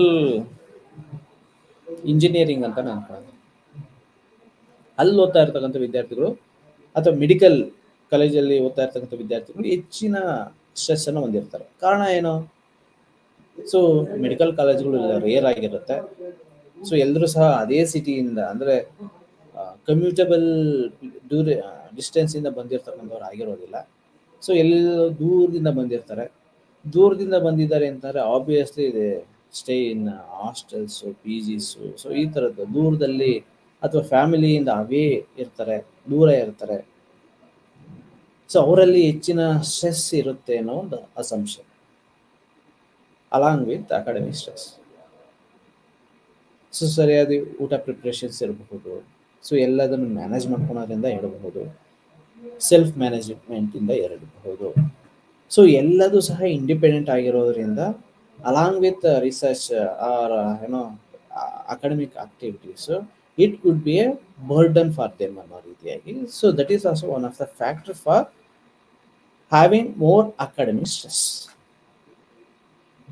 ಸೊ ಅಂಥ ಮೂಮೆಂಟಲ್ಲಿ ಆಬ್ವಿಯಸ್ಲಿ ಅವ್ರನ್ನ ಕಾನ್ಸೆಪ್ಟ್ ಆಗಿ ಇಟ್ಕೊಂಡಾಗ ನಾವು ಜಾಸ್ತಿ ಅವ್ರಿಗೆ ಡೇಟಾವನ್ನು ಕೊಡಕ್ಕೆ ಹೋಗ್ತೀವಿ, ಅಂದರೆ ಕ್ವಶನರನ್ನು ಕಲೆಕ್ಟ್ ಮಾಡ್ಕೊಳ್ಳೋಕ್ಕೆ ದತ್ತಾಂಶವನ್ನು. ಸೊ ಅವ್ರನ್ನೇ ಹೆಚ್ಚಾಗಿ ಫೋಕಸ್ ಮಾಡ್ತಾ ಹೋಗ್ತೀವಿ. ಬಟ್ ನಮ್ಮದು ಮ್ಯಾಕ್ಸಿಮಮ್ ನಮ್ಮ ಸ್ಟಡೀಸು ಹಾಸ್ಟೆಲ್ ಅಂತಕ್ಕಂಥದ್ದು ಏನಿಲ್ಲ, over all medical college students.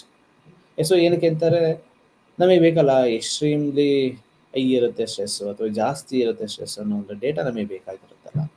So ಅಂಥ ಮೂಮೆಂಟಲ್ಲಿ ಇಂತಹ ಬಯಸ್ಗಳು ಆಗುವಂಥ ಸಾಧ್ಯತೆಗಳು ಹೆಚ್ಚು. ಉದ್ದೇಶಪೂರ್ವಕವಾಗಿ ತೆಗೆದುಕೊಳ್ತೀವಿ ಕೆಲವೊಂದು ಬಾರಿ. ಸೊ ಅದರಿಂದನೇ ನಮಗೆ ಗೊತ್ತಿರುತ್ತೆ, ಸೊ ಇವ್ರಿಗೆ ಕೊಟ್ಟರೆ ಆಬ್ವಿಯಸ್ಲಿ ನಮಗೆ ಎಕ್ಸ್ಪೆಕ್ಟೆಡ್ ರಿಸಲ್ಟ್ ಬರಬಹುದು ಅಂತ. ಸೊ ಹಾಗಾಗಿ ಉದ್ದೇಶಪೂರ್ವಕ ಸೊ ಹಾಸ್ಟೆಲ್ ಇದ್ದಾರಾ, ಸೊ ಹಾಸ್ಟೆಲ್ಗೆ ಹೋಗ್ಬಿಡ್ತೀವಿ ಡೇಟಾ ಕಲೆಕ್ಟ್ ಮಾಡ್ಕೊಳೋದಕ್ಕೆ. ಹಾಸ್ಪಿಟಲ್ ಅಥವಾ ಡೈನಿಂಗ್ ಹಾಲಲ್ಲಿ ಇತ್ತು ಅಂತಂದ ಹೋದಾಗ ಮಾತಾಡ್ಸ್ಕೊಂಡ್ಬಿಟ್ಟು ಸೊ ಅವ್ರ ಕಡೆಯಿಂದ ದತ್ತಾಂಶಗಳನ್ನು ಸಂಗ್ರಹ ಮಾಡ್ಕೊಳ್ಳೋದಕ್ಕೆ ಪ್ರಯತ್ನವನ್ನು ಮಾಡ್ತಾ ಹೋಗ್ತೀವಿ. ಸೊ ಇದೇನಾಗುತ್ತೆ, ಇಂಟೆನ್ಷನಲ್ ಆಗ್ತಾ ಹೋಗುತ್ತೆ, ಉದ್ದೇಶಪೂರ್ವಕವಾಗಿ ಮಾಡುವಂತಹ ಚಟುವಟಿಕೆಗಳು. ಉದ್ದೇಶಪೂರ್ವಕವಾಗಿ ಮಾಡುವಂತಹ ಚಟುವಟಿಕೆಗಳು ಸೊ ಆಬ್ವಿಯಸ್ಲಿ ಹೋಲ್ ಗ್ರೂಪ್ ಅನ್ನ ರೆಪ್ರೆಸೆಂಟ್ ಮಾಡುವಂತಹ ಎಲಿಮೆಂಟ್ಗಳನ್ನು ನಾವು ಗಮನಿಸಲಿಕ್ಕೆ ವಿಫಲತೆಯನ್ನು ಹೊಂದುತ್ತಾ ಹೋಗ್ತೀವಿ.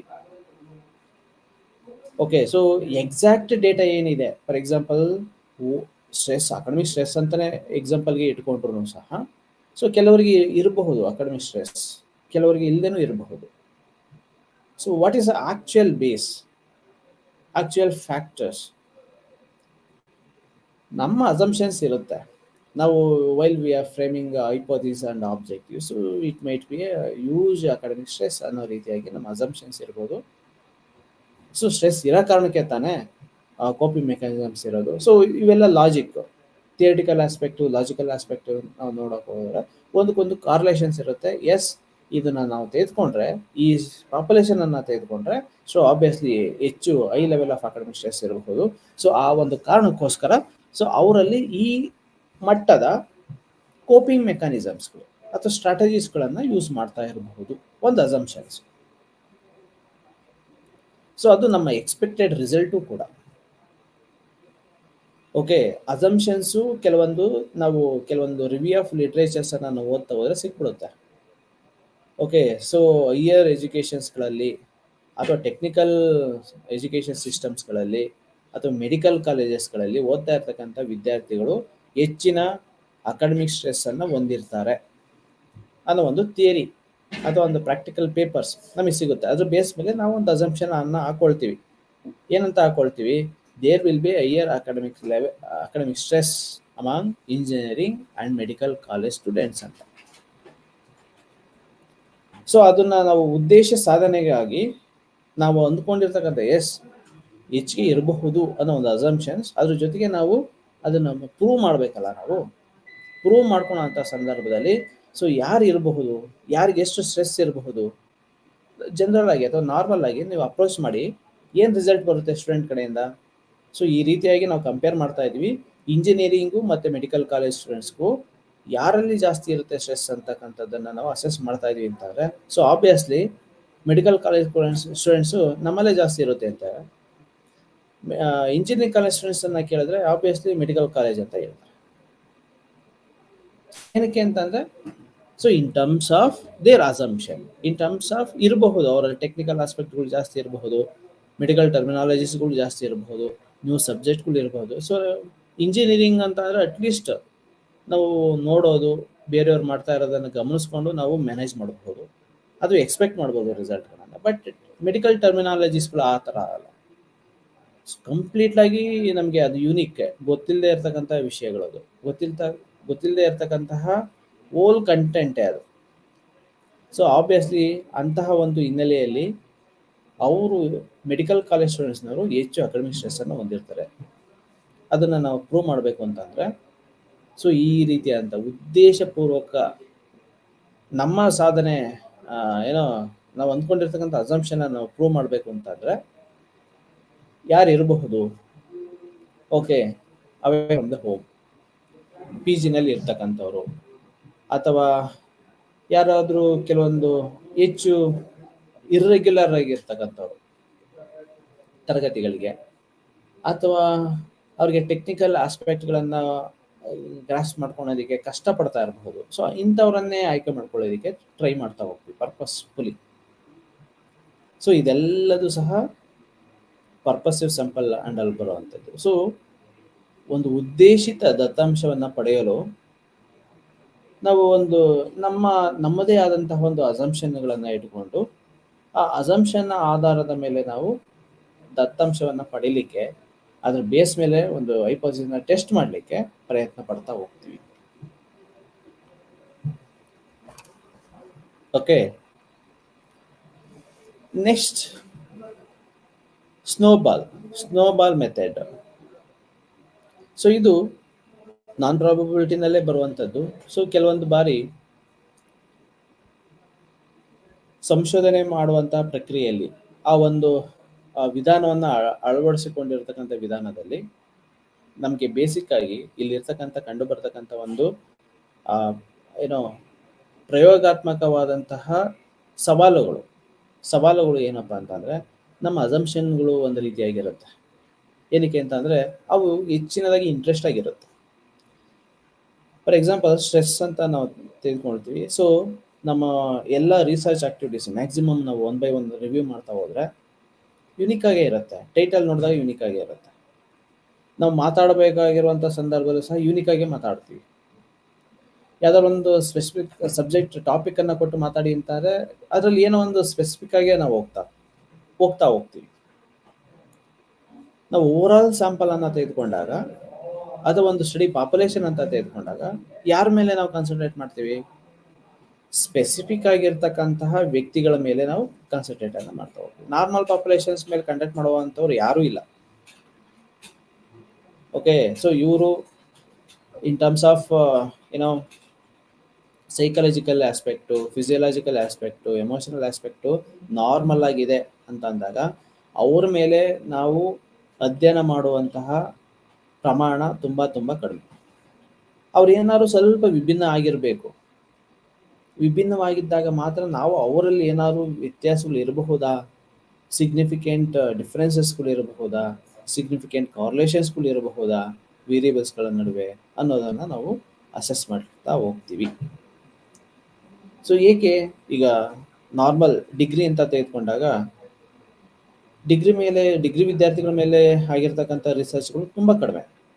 ಅದೇ ಇಂಜಿನಿಯರಿಂಗ್ ಸ್ಟೂಡೆಂಟ್ಸ್ ಮೇಲೆ, ಮೆಡಿಕಲ್ ಕಾಲೇಜ್ ಸ್ಟೂಡೆಂಟ್ಸ್ ಮೇಲೆ, ನರ್ಸಿಂಗ್ ಸ್ಟೂಡೆಂಟ್ಸ್, ಟೆಕ್ನಿಕಲ್ ಆಸ್ಪೆಕ್ಟ್ ಇರ್ತಕ್ಕಂತಹ ಒಂದು ಕೋರ್ಸ್ಗಳ ಮೇಲೆ, ಅಥವಾ ಸ್ಪೆಷಲಿ ಏಬಲ್ಡ್ ವಿಶೇಷ ಚೇತನರ ಮೇಲೆ ಮಾಡಿರ್ತಕ್ಕಂಥ ಅಧ್ಯಯನಗಳು, ಡಮ್ಮು ಇರ್ಬೋದು, ಅಥವಾ ಫಿಸಿಕಲಿ ಚಾಲೆಂಜ್ಡ್ ಆಗಿರ್ತಕ್ಕಂತಹ ಸ್ಟೂಡೆಂಟ್ಸ್ ಕ್ಯಾಟಗರಿ ಮೇಲೆ ಇರಬಹುದು. ಸೊ ಇಂಥವರ ಮೇಲೆ ಕಾನ್ಸಂಟ್ರೇಟ್ ಹೋಗುವಂಥದ್ದು ಜಾಸ್ತಿ. ಸೊ ಅವರಲ್ಲಿ ಏನಾದರೂ ಡಿಫ್ರೆನ್ಸಸ್ಗಳನ್ನ ನೋಡಬಹುದಾ, ಅವರಲ್ಲಿ ಏನಾದರೂ ಎಬಿಲಿಟೀಸ್ಗಳನ್ನು ನೋಡಬಹುದಾ, ಅವರಲ್ಲಿ ಯಾವ ರೀತಿಯಾದಂಥ ಸಿಗ್ನಿಫಿಕೆಂಟ್ ರಿಸಲ್ಟನ್ನು ನಾವು ಪಡ್ಕೋಬಹುದು. ನಾರ್ಮಲ್ ಪಾಪ್ಯುಲೇಷನ್ ಅಂತ ಬಂದಾಗ ಸಾಮಾನ್ಯವಾಗಿ ನಾರ್ಮಲ್ ಪಾಪ್ಯುಲೇಷನ್ ಮೇಲೆ ಆಗಿರ್ತಕ್ಕಂಥ ರಿಸರ್ಚ್ ಆಕ್ಟಿವಿಟೀಸ್ಗಳು ತುಂಬ ಕಡಿಮೆ. ಸೊ ಅದೇ ಡೈರೆಕ್ಷನಲ್ಲಿ ಸ್ನೋಬಾಲ್ ಏನಕ್ಕೆ? ಸೊ ನಮಗೆ ಗೊತ್ತಿಲ್ಲ ನಮ್ಮ ಸ್ಟಡಿ ಸ್ಯಾಂಪಲ್ಲು ಯಾರು ಅನ್ನೋದು ನಮಗೆ ಗೊತ್ತಿಲ್ಲ. ಫಾರ್ ಎಕ್ಸಾಂಪಲ್ ನಾವು ಅಂದ್ಕೋಬೋದು ಏನಂತ, ಒಂದಷ್ಟು ಪರ್ಸೆಂಟೇಜ್, ಫಾರ್ ಎಕ್ಸಾಂಪಲ್ WHO ಹೇಳುತ್ತೆ 2% ಅಡೋಲಸೆಂಟ್ ಏಜ್ ಗ್ರೂಪ್ನಲ್ಲಿ ಸೂಸೈಡಲ್ ಐಡಿಯೇಷನ್ಸ್ ಇರುತ್ತೆ, ಅವ್ರು ಅಟೆಂಪ್ಟ್ ಮಾಡ್ಕೊಳ್ತಾರೆ. ಅಥವಾ ಸೂಸೈಡ್ ರೇಟ್ ಇಷ್ಟಿದೆ ಅನ್ನೋದನ್ನ ಹೇಳ್ತಾ ಹೋಗ್ತಾರೆ. ನಾವು ಐಡೆಂಟಿಫೈ ಮಾಡೋದು ಹೇಗೆ ನಾರ್ಮಲ್ ಪಾಪ್ಯುಲೇಷನ್ ಅಲ್ಲಿ? ಸೊ ಯಾರು ಡಿಪ್ರೆಸ್ಡ್ ಅಂತ ನಾವು ಹೆಂಗೆ ಐಡೆಂಟಿಫೈ ಮಾಡುವಂಥದ್ದು? ಯಾರು ಆ ಡೈರೆಕ್ಷನ್ ಅಲ್ಲಿ ಯೋಚನೆ ಮಾಡ್ತಾ ಇದ್ದಾರೆ? 2% ಅಂತ ಅಂದ್ರೆ 100 ಮೆಂಬರ್ಸ್ ಅಲ್ಲಿ ಇಬ್ರು. ಸೊ ನಮ್ಮ ಒಂದು ಶಾಲೆ ತರಗತಿನಲ್ಲಿ ಇದೀವಿ ಅಂತಂದ್ರೆ ಒಂದು 50 ಮೆಂಬರ್ಸ್ ಇದೆ ಅಂದ್ರೆ ನಮ್ಮ ತರಗತಿನಲ್ಲಿ ಇದ್ರೂ ಇರಬಹುದು, ಇಲ್ದೇನೆ ಇರಬಹುದು. ಸೊ ಯಾರನ್ನ ನಾವು ಗುರ್ತಿಸ್ಕೊಳ್ಳೋದು? ಸೊ ಇವೆಲ್ಲ ಏನಾಗುತ್ತೆ ಅಂತಂದ್ರೆ ಪ್ರಾಕ್ಟಿಕಲಿ ವೆರಿ ಟಫ್ ಕಂಡೀಷನ್ಸ್ಗಳು ಇವೆಲ್ಲ. ನಮ್ಮ ಜೊತೆನಲ್ಲೇ ಇರಬಹುದು, ಆದರೆ ಅವ್ರನ್ನ ಐಡೆಂಟಿಫೈ ಮಾಡ್ಕೊಳ್ಳುವಂಥದ್ದು ಹೇಗೆ? ಎಸ್, ನನಗೆ ಈ ಥರದೊಂದು ಐಡಿಯೇಷನ್ಸ್ ಇದೆ, ನಾನು ಸಾಯಬೇಕು ಅನ್ನೋ ಒಂದು ಆಲೋಚನೆಗಳು ನಿಮಗೆ ಪದೇ ಪದೇ ಬರ್ತಾ ಇದೆ ಅಂತ ಓಪನ್ ಆಗಿ ಹೇಳ್ಕೊಳ್ಳುವಂಥವ್ರು ಯಾರೂ ಇಲ್ಲ. ಸಿಕ್ಕಿದ್ರು ಒಬ್ರು ಅಥವಾ ಇಬ್ರು ಸಿಗಬಹುದು ಅಷ್ಟೆ. ಸೊ ಆ ಒಂದು ಡೇಟಾ ವ್ಯಕ್ತಿ ಏನೋ ಸ್ಯಾಂಪ್ಲಿಂಗ್ ಅನ್ನ ಇಟ್ಕೊಂಡು ನಾವು ಸಂಶೋಧನೆ ಮಾಡಲಿಕ್ಕೆ ಸಾಧ್ಯ ಆಗೋದಿಲ್ಲ. ಸೊ ಅದಕ್ಕೊಂದಷ್ಟು ಸೈಂಟಿಫಿಕ್ ಆಗಿ, ಒಂದು ಲಾಜಿಕ್ ಆಗಿ ಒಂದಷ್ಟು ಪ್ರಮಾಣದ ಡೇಟಾ ಬೇಕು. ಸೊ ಅಂಥ ಮೂಮೆಂಟ್ ಏನು? ಫಾರ್ ಎಕ್ಸಾಂಪಲ್ ಟ್ರಾನ್ಸ್ಜೆಂಡರ್ ಹೇಗೆ ಅವ್ರನ್ನ ಹೇಗೆ ನಾವು ಐಡೆಂಟಿಫೈ ಮಾಡುವಂಥದ್ದು? ಅಥವಾ ಅನರಕ್ಸಿಯಾ ನರ್ವಸ, ಬುಲಿಮಿಯಾ ನರ್ವಸ, ಈಟಿಂಗ್ ಡಿಸಾರ್ಡರ್ಸ್. ಓಕೆ, ಅವ್ರಿಗೆ ಬಾಡಿ ಇಮೇಜಸ್ ಅದ್ರ ಬಗ್ಗೆ ಹೆಚ್ಚಿನ ಒಲವಿದೆ, ಕಾನ್ಸಂಟ್ರೇಷನ್ ಹೆಚ್ಚಾಗಿ ಕೊಡ್ತಾ ಹೋಗ್ತಾರೆ, ಅದ್ರ ಬಗ್ಗೆ ಯಾವಾಗಲೂ ಥಿಂಕ್ ಮಾಡ್ತಾರೆ, ಯಾವಾಗಲೂ ನಾನು ಥಿನ್ ಆಗಿರಬೇಕು, ಓಕೆ ತುಂಬ ಏನೋ ಸ್ಲಿಮ್ ಆಗಿರಬೇಕು, ಬ್ಯೂಟಿ ಆಗಿರಬೇಕು. ಸೊ ಮನಸ್ಸಿನಲ್ಲಿ ಅಂದ್ಕೋಬಹುದು ಅವರು, ಆದರೆ ಅದನ್ನು ಐಡೆಂಟಿಫೈ ಮಾಡ್ಕೊಳ್ಳುವಂಥದ್ದು ಹೇಗೆ? ಸೊ ಕೆಲವೊಂದು ಬಾರಿ ಈಗ ಟ್ರಾನ್ಸ್ಜೆಂಡರ್ ಅಂತ ಅಂದಾಗ ಅವರೇ ಎಕ್ಸ್ಪೋಸ್ ಮಾಡ್ಕೊಳ್ಳೋವಂಥದ್ದು ತುಂಬ ಕಡಿಮೆ. ಸೊ ಒಂದು ಹಂತ ದಾಟಿದ ಮೇಲೆ ಒಪ್ಕೊಳ್ತಾರೆ, ಓಕೆ ಸೊ ಇನ್ನೇನು ದಾರಿ ಇಲ್ಲ, ಅದನ್ನು ಹೈಡ್ ಮಾಡ್ಕೊಳಕ್ ಆಗ್ತಾ ಇಲ್ಲ, ಹೈಡ್ ಮಾಡಕ್ ಆಗೋದು ಇಲ್ಲ ಅಂತ ಸಂದರ್ಭದಲ್ಲಿ they are open to normal people. But ಆ ಮೂಮೆಂಟ್ ಇರುತ್ತಲ್ಲ, ಘರ್ಷಣೆಯ ಅವಧಿ ಇರುತ್ತಲ್ಲ, ಎಸ್ ಅವ್ರಿಗೆ ಯಾವುದೋ ಒಂದು ಪಾಯಿಂಟಲ್ಲಿ ಅವ್ರಿಗೆ ಗೊತ್ತಾಗುತ್ತೆ ನಾನು ಟ್ರಾನ್ಸ್ಜೆಂಡರ್ ಅಂತ.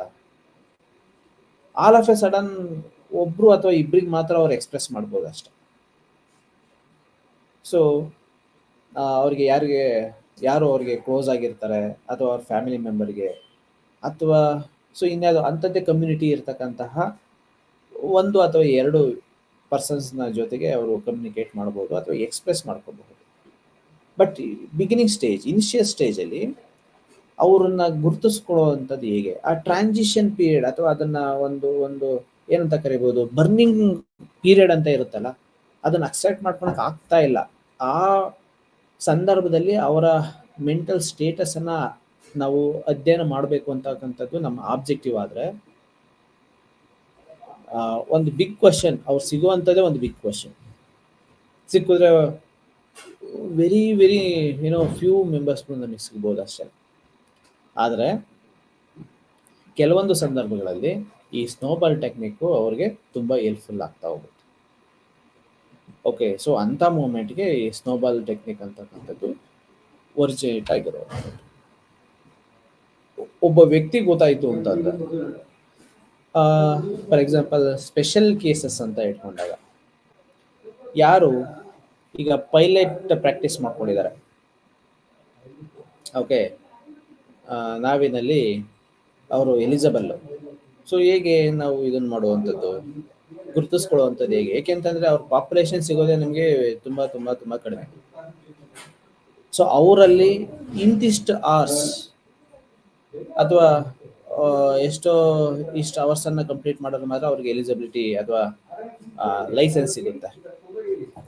ಬಟ್ ಅದನ್ನು ಹೊರತಾಗಿ ಕೆಲವರಿಗೆ ಗೊತ್ತಿರುತ್ತೆ ಹೌ ಟು ಡ್ರೈವ್ ಅಂತ, ಆದರೆ they are not eligible, licensed holder ಅಲ್ಲ. ಅಂಥ ಪ್ರಮಾಣದಲ್ಲಿ ಅಂಥ ವಿಷಯಗಳನ್ನು ನಾವು ಗ್ರಹಿಸ್ಕೋಬೇಕು ಅಂತ ಅಂದಾಗ, ಸೊ ಯಾರು 50 hours ಅನ್ನು ಮಾತ್ರ ಕವರ್ ಮಾಡ್ಕೊಂಡಿದ್ದಾರೆ, ಫಾರ್ ಎಕ್ಸಾಂಪಲ್ ಈಗ PhD ಅಂತಂದರೆ ಕೋರ್ಸ್ ವರ್ಕನ್ನು ಯಾರು ಮಾಡ್ಕೊಂಡಿದ್ದಾರೆ, ಕೋರ್ಸ್ ವರ್ಕ್ ಯಾರು ಮಾಡ್ಕೊಂಡಿಲ್ಲ. ಸೊ ಇಂಥವನ್ನು ಗುರುತಿಸ್ಕೋಬೇಕು. ಅಂತಹ ಗುರುತಿಸ್ಕೊಳ್ಳುವಂಥ ಸಂದರ್ಭದಲ್ಲಿ ಹೇಗೆ ಯಾರನ್ನ ನಾವು ಅಪ್ರೋಚ್ ಮಾಡಿದ್ರೆ ಇಂತಹ ಡೇಟಾ ಸಿಗುತ್ತೆ? It's a very big challenge. ಇಂತಹ ಚಾಲೆಂಜಸ್ಗಳು ಇರೋದ್ರಿಂದನೇ ಈ ರೀತಿಯಾದಂಥ ಒಂದು ಟೆಕ್ನಿಕ್ಸ್ಗಳು, ಸ್ನೋಬಾಲ್ ಟೆಕ್ನಿಕ್ ಅಂತ ಒಂದು ಟೆಕ್ನಿಕ್ಸ್ಗಳು ಬಂದಿರ್ತಕ್ಕಂಥದ್ದು.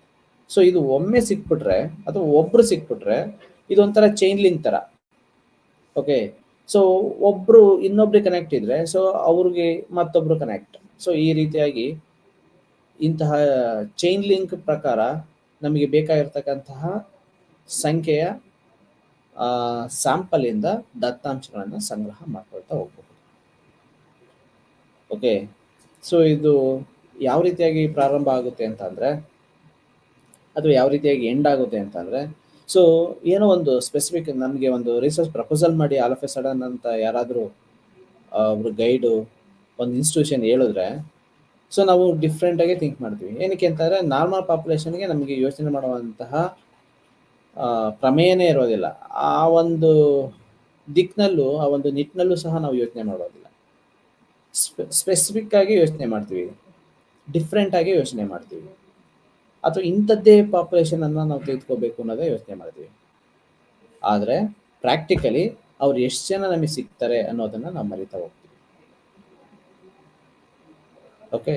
ಸೊ ಇಂತಹ ಅನೇಕ ಚಾಲೆಂಜಸ್ಗಳು ಬರ್ತಾ ಹೋಗುತ್ತೆ. ಇಂತಹ ಚಾಲೆಂಜಸ್ಗಳು ಬರೋದ್ರಿಂದನೇ ಸೊ ಈ ರೀತಿಯಾದಂಥ ಸ್ಯಾಂಪ್ಲಿಂಗ್ ಟೆಕ್ನಿಕ್ಸ್ಗಳು ಮೆಥಡ್ಸ್ಗಳು ನಮಗೆ ಸಿಗ್ತಾ ಹೋಗಿದೆ. ಸೊ ಇದು ಒಂದು ಸಿಸ್ಟಮೆಟಿಕ್ ಅಂತಲೇ ಹೇಳ್ಬಹುದು. ಏನಕ್ಕೆ ಅಂತಂದರೆ, ಉದಾಹರಣೆಗೆ ಕರ್ನಾಟಕದಲ್ಲಿ ಕಿವಿ ವೈದ್ಯರ ಮೇಲೆ ಅಧ್ಯಯನಗಳು ಮಾಡಲು ಹೊರಟಾಗ ಮೊದಲಿಗೆ ಯಾರು ಸಂಶೋಧನೆಗೆ ಸಿಗುವ ಈಗ ನಮಗೆ ಒಂದು ಇಯರ್ದು ಪ್ರಾಬ್ಲಮ್ ಆಗಿದೆ ಅಂತ ಇಟ್ಕೊಳ್ಳೋಣ. ನಾರ್ಮಲ್ ಫಿಸಿಷಿಯನ್ಸ್ ಆಫ್ಕೋರ್ಸ್ ಯಾವ್ದಾದ್ರು ಒಂದು ಪ್ರೈವೇಟ್ ಪ್ರಾಕ್ಟೀಷನರ್ಸ್ ಅಥವಾ ಗೌರ್ಮೆಂಟ್ ಹಾಸ್ಪಿಟಲ್ಗೆ ಹೋದ್ರೆ ಸಿಗ್ತಾರೆ. ಸೊ ಕಿವಿ ENT ಅಂತ ಬಂದಾಗ ಸೊ ಸ್ಪೆಸಿಫಿಕ್ ಇವರನ್ನೇ ಕಾಂಟ್ಯಾಕ್ಟ್ ಮಾಡಬೇಕು, ಅಥವಾ ಅದರಲ್ಲಿ ಅಥವಾ ಐಗೆ ಮಾತ್ರನೇ ಸಂಬಂಧಿಸಿದಂತಹ ಪ್ರಾಬ್ಲಮ್ ನಮಗಾಗಿದೆ, ಅವ್ರನ್ನೇ ಸ್ಪೆಷಲೈಸ್ಡ್ ಪರ್ಸನ್ನೇ ನಾವು ಕಾಂಟ್ಯಾಕ್ಟ್ ಮಾಡ್ಕೋಬೇಕು, ಅವ್ರ ಕಡೆ ಡೇಟಾ ಕಲೆಕ್ಟ್ ಮಾಡ್ಕೋಬೇಕು, ಅಥವಾ ನಾವು ಟ್ರೀಟ್ಮೆಂಟ್ ತೆಗೆದುಕೋಬೇಕು ಅಂತಂದ್ರೆ. ಸೊ ಇಲ್ಲಾದ್ರೆ ಬೆಂಗಳೂರಾದ್ರೆ ಒಂಥರ ಸೊ ಯಾವುದೋ ಒಂದು ಸ್ಟ್ಯಾಂಡರ್ಡೈಸ್ ಒಂದು ಹಾಸ್ಪಿಟಲ್ ಸಿಗುತ್ತೆ. ಸೊ ಅಲ್ಲಿಗೆ ಡೈರೆಕ್ಟಾಗಿ ಹೋಗ್ತೀವಿ, ನಾವು ಟ್ರೀಟ್ಮೆಂಟನ್ನು ತೆಗೆದುಕೊಳ್ತೀವಿ. ರಿಮೋಟಲ್ಲಿ ಇರ್ತಕ್ಕಂಥ ಒಂದು ಗ್ರಾಮ, ರಿಮೋಟ್ ಏರಿಯಾದಲ್ಲಿ ಇರ್ತಕ್ಕಂಥ ಒಂದು ಗ್ರಾಮ, ಓಕೆ. ಸೊ ಅಲ್ಲಿ ಅಥವಾ ಒಂದು ತಾಲೂಕು ಸೆಂಟರ್ ಅಂತ ತೆಗೆದುಕೊಂಡ್ರೆ ತಾಲೂಕು ಸೆಂಟರ್ಗಳಲ್ಲೂ ಸಿಗಲ್ಲ ಕೆಲವೊಂದು ಬಾರಿ. ಸೊ ಅವ್ರು ಎಲ್ಲಿಗೆ ಬರಬೇಕು, ಹುಡುಕೊಂಡು ಬೆಂಗಳೂರು ಸಿಟಿ ಮೆಟ್ರೋಪಾಲಿಟನ್ ಸಿಟಿಗಳಿಗೆ ಬರಬೇಕು, ಅಥವಾ ಅವ್ರು ರೆಫರ್ ಮಾಡುವಂಥದ್ದು ಇಲ್ಲಿಗೆ ರೆಫರ್ ಮಾಡ್ತಾರೆ. ಅಂದರೆ ರೇರೆಸ್ಟಲ್ಲಿ ಕೆಲವೊಂದು ಕೇಸಸ್ಗಳು ತುಂಬ ಕಡಿಮೆ ರೇರ್ ಆಗಿ ಸಿಗ್ತಾ ಹೋಗ್ತವೆ. ಕೆಲವೊಂದು ಸ್ಯಾಂಪಲ್ಗಳು, ಕೆಲವೊಂದು ಏನೋ ಸ್ಪೆಷಲೈಸ್ಡ್, ಈಗ ಏನಂತ ಕರಿಬೋದು, ಒಂದು ಶಾಸನಗಳು ನಮ್ಮ ಕರ್ನಾಟಕದಲ್ಲಿ ಎಷ್ಟು ಸಿಗ್ಬಹುದು, ಅದು ಯಾವ ಭಾಷೆನಲ್ಲಿ ಇರಬಹುದು, ಯಾವ ರಾಜರುಗಳು ಅಥವಾ ಯಾವ ಕಾಲಘಟ್ಟದಲ್ಲಿ ಅದಾಗಿರಬಹುದು, ಅದರ ಹಿನ್ನೆಲೆ ಏನು, ಇದನ್ನೆಲ್ಲ ನಾವು ಅರ್ಥ ಮಾಡ್ಕೋಬೇಕು ಅಂತಂದಾಗ, ಅಧ್ಯಯನ ಮಾಡಬೇಕು ಅಂತಂದಾಗ ಯಾವ ರೀತಿಯಾಗಿ ಅಧ್ಯಯನ ಮಾಡ್ಬೋದು, ಡೈರೆಕ್ಟಾಗಿ ನಮ್ಗೆ ಎಲ್ಲಿ ಯಾವ ಡೈರೆಕ್ಷನಲ್ಲಿ ಹೋಗ್ಬೇಕು ಸೊ ಒಂದು ಗೊತ್ತಾಗಲ್ಲ all of A sudden. So ನಾವು ಅಸಂಪ್ಷನ್ ಒಂದು ಸೈಂಟಿಫಿಕ್ ಹಾಗೆ ನಾವು ಮಾಡ್ತಾ ಇದೀವಿ, ಫ್ರೇಮ್ ಮಾಡಿದ್ದೀವಿ. ಬಟ್ ಯಾರನ್ನ ಕಾಂಟ್ಯಾಕ್ಟ್ ಮಾಡಬೇಕು, ಹೇಗೆ ಕಾಂಟ್ಯಾಕ್ಟ್ ಮಾಡಬೇಕು, ಹೇಗೆ ಡೇಟಾ ಕಲೆಕ್ಟ್ ಮಾಡ್ಕೋಬೇಕು, ಓಕೆ, ಯಾವ ಡೈರೆಕ್ಷನಲ್ಲಿ ಹೋಗಬೇಕು, ಸೊ ಇದು ಬಹಳಷ್ಟು ಸಂದರ್ಭದಲ್ಲಿ ನಮಗೆ ಸಿಗ್ತಾ ಹೋಗೋದಿಲ್ಲ ಮಾಹಿತಿ. ಅಂತಹ ಮೂಮೆಂಟಿಗೆ ಬೇಕಾಗಿರುವಂಥದ್ದು ಈ ಡೇಟಾ. ಓಕೆ. ಸೊ ಇಲ್ಲಿ ಒಂದು ಸೂಚಿಸಿರುವ ವೈದ್ಯರ ಹೆಸರುಗಳನ್ನು ಪಟ್ಟಿ ಮಾಡಿಕೊಂಡು ಅವರಲ್ಲಿ ಭೇಟಿ ಮಾಡಿ ಅವರಿಂದ ಮಾಹಿತಿಯನ್ನು ಸಂಗ್ರಹಿಸಿಕೊಂಡು, ಸೊ ಹೀಗೆ ಕರ್ನಾಟಕದಲ್ಲಿ ಸಿಗುವ ಎಲ್ಲ ಕಿವಿ ವೈದ್ಯರ ಹೆಸರುಗಳನ್ನು ಕಿವಿ ವೈದ್ಯರಿಂದಲೇ ಸಂಗ್ರಹಿಸಿಕೊಂಡು ಮಾಹಿತಿಗಳನ್ನು ಸಂಗ್ರಹ ಮಾಡಿಕೊಳ್ಳಲಾಗುತ್ತೆ. ಸೊ ಇಂತಹ ವಿಧಾನವನ್ನು ಸ್ನೋಬಾಲ್ ಟೆಕ್ನಿಕ್ ಅಂತ ಕರಿತಾ ಹೋಗ್ತೀವಿ. ಸಿಂಪಲ್ ಆಗಿ ಹೇಳ್ಬೇಕು ಅಂತಂದ್ರೆ, ಸ್ನೋಬಾಲ್ ಒಬ್ಬರನ್ನ ಅಪ್ರೋಚ್ ಮಾಡ್ತೀವಿ, ಅವ್ರು ಯಾರೋ ಒಂದಷ್ಟು ಅವ್ರ ಫ್ರೆಂಡ್ಸ್, ಅವ್ರ ಸಂಪರ್ಕದಲ್ಲಿರ್ತಕ್ಕಂಥ ವ್ಯಕ್ತಿಗಳ ಲಿಸ್ಟನ್ನು ಕೊಡ್ತಾರೆ, ಅವರನ್ನು ನಾವು ಇಂಟರ್ವ್ಯೂ ಮಾಡ್ತೀವಿ. ಸೊ ಅವರೊಂದು ಇಬ್ಬರು ಮಾಹಿತಿಗಳನ್ನು ಕೊಡ್ತಾರೆ, ಸೊ ಅವರು ಮತ್ತೊಂದಿಬ್ಬರು ಮಾಹಿತಿಗಳನ್ನು ಕೊಡ್ತಾ ಹೋಗ್ತಾರೆ. ಸೊ ಹೀಗೆ ಒಂದು ಬಾಲನ್ನು ಒಬ್ಬರಿಗೆ ಹೆಸರೇ ಅವ್ರು ಕ್ಯಾಶ್ ಮಾಡ್ಕೊಳ್ತಾರೆ, ಅದು ಇನ್ನೊಬ್ಬರಿಗೆ ಎಸಿತಾರೆ. ಸೊ ಹಾಗೆ ಸೊ ಈ ಥರ ಒಂದು ವ್ಯಕ್ತಿಯಿಂದ ಒಂದು ಪರ್ಸನಿಂದ ಅನದರ್ ಪರ್ಸನ್ಸ್ಗೆ ಅದು ಮೂವ್ ಆಗ್ತಾ ಹೋಗುತ್ತೆ. ಅದೇ ಪ್ರಕಾರವಾಗಿ ನಾವು ದತ್ತಾಂಶವನ್ನು ಸಂಗ್ರಹ ಮಾಡ್ಕೊಳ್ತಾ ಹೋಗ್ತೀವಿ. ಅಂತಹ ವಿಧಾನವನ್ನು ಸ್ನೋಬಾಲ್ ಸ್ಯಾಂಪ್ಲಿಂಗ್ ಅಂತ ಕರಿತಾ ಹೋಗ್ತಾರೆ. ಸೊ ಇದು ಸೈಕಲಾಜಿಕಲ್ ವಿಧಾನ ಮೆಥಡಲ್ಲಿ ಬಹಳ ಯೂಸ್ಫುಲ್ ಆಗ್ತಕ್ಕಂತಹ ಬಹಳಷ್ಟು ಬಾರಿ ನಾವು ಉಪಯೋಗ ಆಗುವಂತಹ ಒಂದು ವಿಧಾನ ಸ್ನೋಬಾಲ್ ಟೆಕ್ನಿಕ್ ಅಂತಾನೆ ಕರೀಬಹುದು. ಏನಕ್ಕೆ ಅಂತ ಅಂದ್ರೆ ಅಪರೂಪಗಳಲ್ಲಿ ಅಪರೂಪ ನಾವು ಮಾಡುವಂಥದ್ದು ರಿಸರ್ಚ್ ಆಕ್ಟಿವಿಟೀಸು, ಅಪರೂಪದ ಗುಣಲಕ್ಷಣಗಳಾಗಿರಬೇಕು, ಅಪರೂಪದ ಅಬ್ನಾರ್ಮಲ್ ಆಸ್ಪೆಕ್ಟ್ಗಳು ಆಗಿರಬೇಕು. ಸಿಜೋಫೇನಿಯಾ ಅಂತ ನಾವು ಇಟ್ಕೊಂಡ್ರೆ ಫಾರ್ ಎಕ್ಸಾಂಪಲ್ ಆಗಿ ಹೇಳ್ಬೇಕು ಅಂತಂದ್ರೆ, ಓಕೆ, ಸೊ ನಾವು ಯಾವುದೋ ಒಂದು ಹಾಸ್ಪಿಟಲ್ ಸ್ಪಂದನ ಅಥವಾ ನಿಮ್ಹಾನ್ಸ್ ಅಂತ ನಮಗೆ ಒಂದು ಅಥವಾ ಎರಡು ಹೆಸರುಗಳು ಗೊತ್ತಿರಬಹುದು ಅಷ್ಟೇ. ಸೈಕಿಯಾಟ್ರಿಕ್ ಹಾಸ್ಪಿಟಲ್ಗಳು ಎಷ್ಟು ಗೊತ್ತು ನಮಗೆ, ಅದ್ರ ಜೊತೆಗೆ ಮತ್ತೊಂದು ಗೊತ್ತಿರಬಹುದು. ಅಂತಹ ಹಾಸ್ಪಿಟಲ್ ಅಲ್ಲಿ ಸಿಜೋಫೇನಿಯಾ ಆಗಿರ್ತಕ್ಕಂತಹ ಪೇಷಂಟ್ಗಳು ಎಷ್ಟು ಸಿಗ್ಬೋದು? ಸೊ ಒಂದು ಆಡ್ಲಿ 20 to 30 ಮೆಂಬರ್ಸ್ ಸಿಗಬಹುದು. ಸೊ ನಮ್ಗೆ ಒಂದು 300 to 400 ಬೇಕಾಗಿರುತ್ತೆ. ಸೊ ಹೇಗೆ ಡೇಟಾವನ್ನು ಅಷ್ಟು ಪ್ರಮಾಣದ ದತ್ತಾಂಶಗಳನ್ನ ನಾವು ಸಂಗ್ರಹ ಮಾಡ್ಕೊಳ್ಳುವಂಥದ್ದು? ಸೊ ಇದು ಫ್ರೇಮ್ ಮಾಡ್ಕೊಳೋದಕ್ಕೂ, ನಾವು ಥಿಯರಿಟಿಕಲ್ ಫ್ರೇಮಲ್ಲಿ ಹೇಳ್ಕೊಳ್ಳೋವಂಥದ್ದಕ್ಕೂ ಅದು ನಾವು ಪ್ರಾಕ್ಟಿಕಲ್ ಫ್ರೇಮಲ್ಲಿ ನಾವು ಮಾಡ್ಕೊಳ್ಳುವಂಥದ್ದಕ್ಕೂ ಹ್ಯೂಜ್ ಡಿಫ್ರೆನ್ಸಸ್ಗಳು ಇರುತ್ತೆ.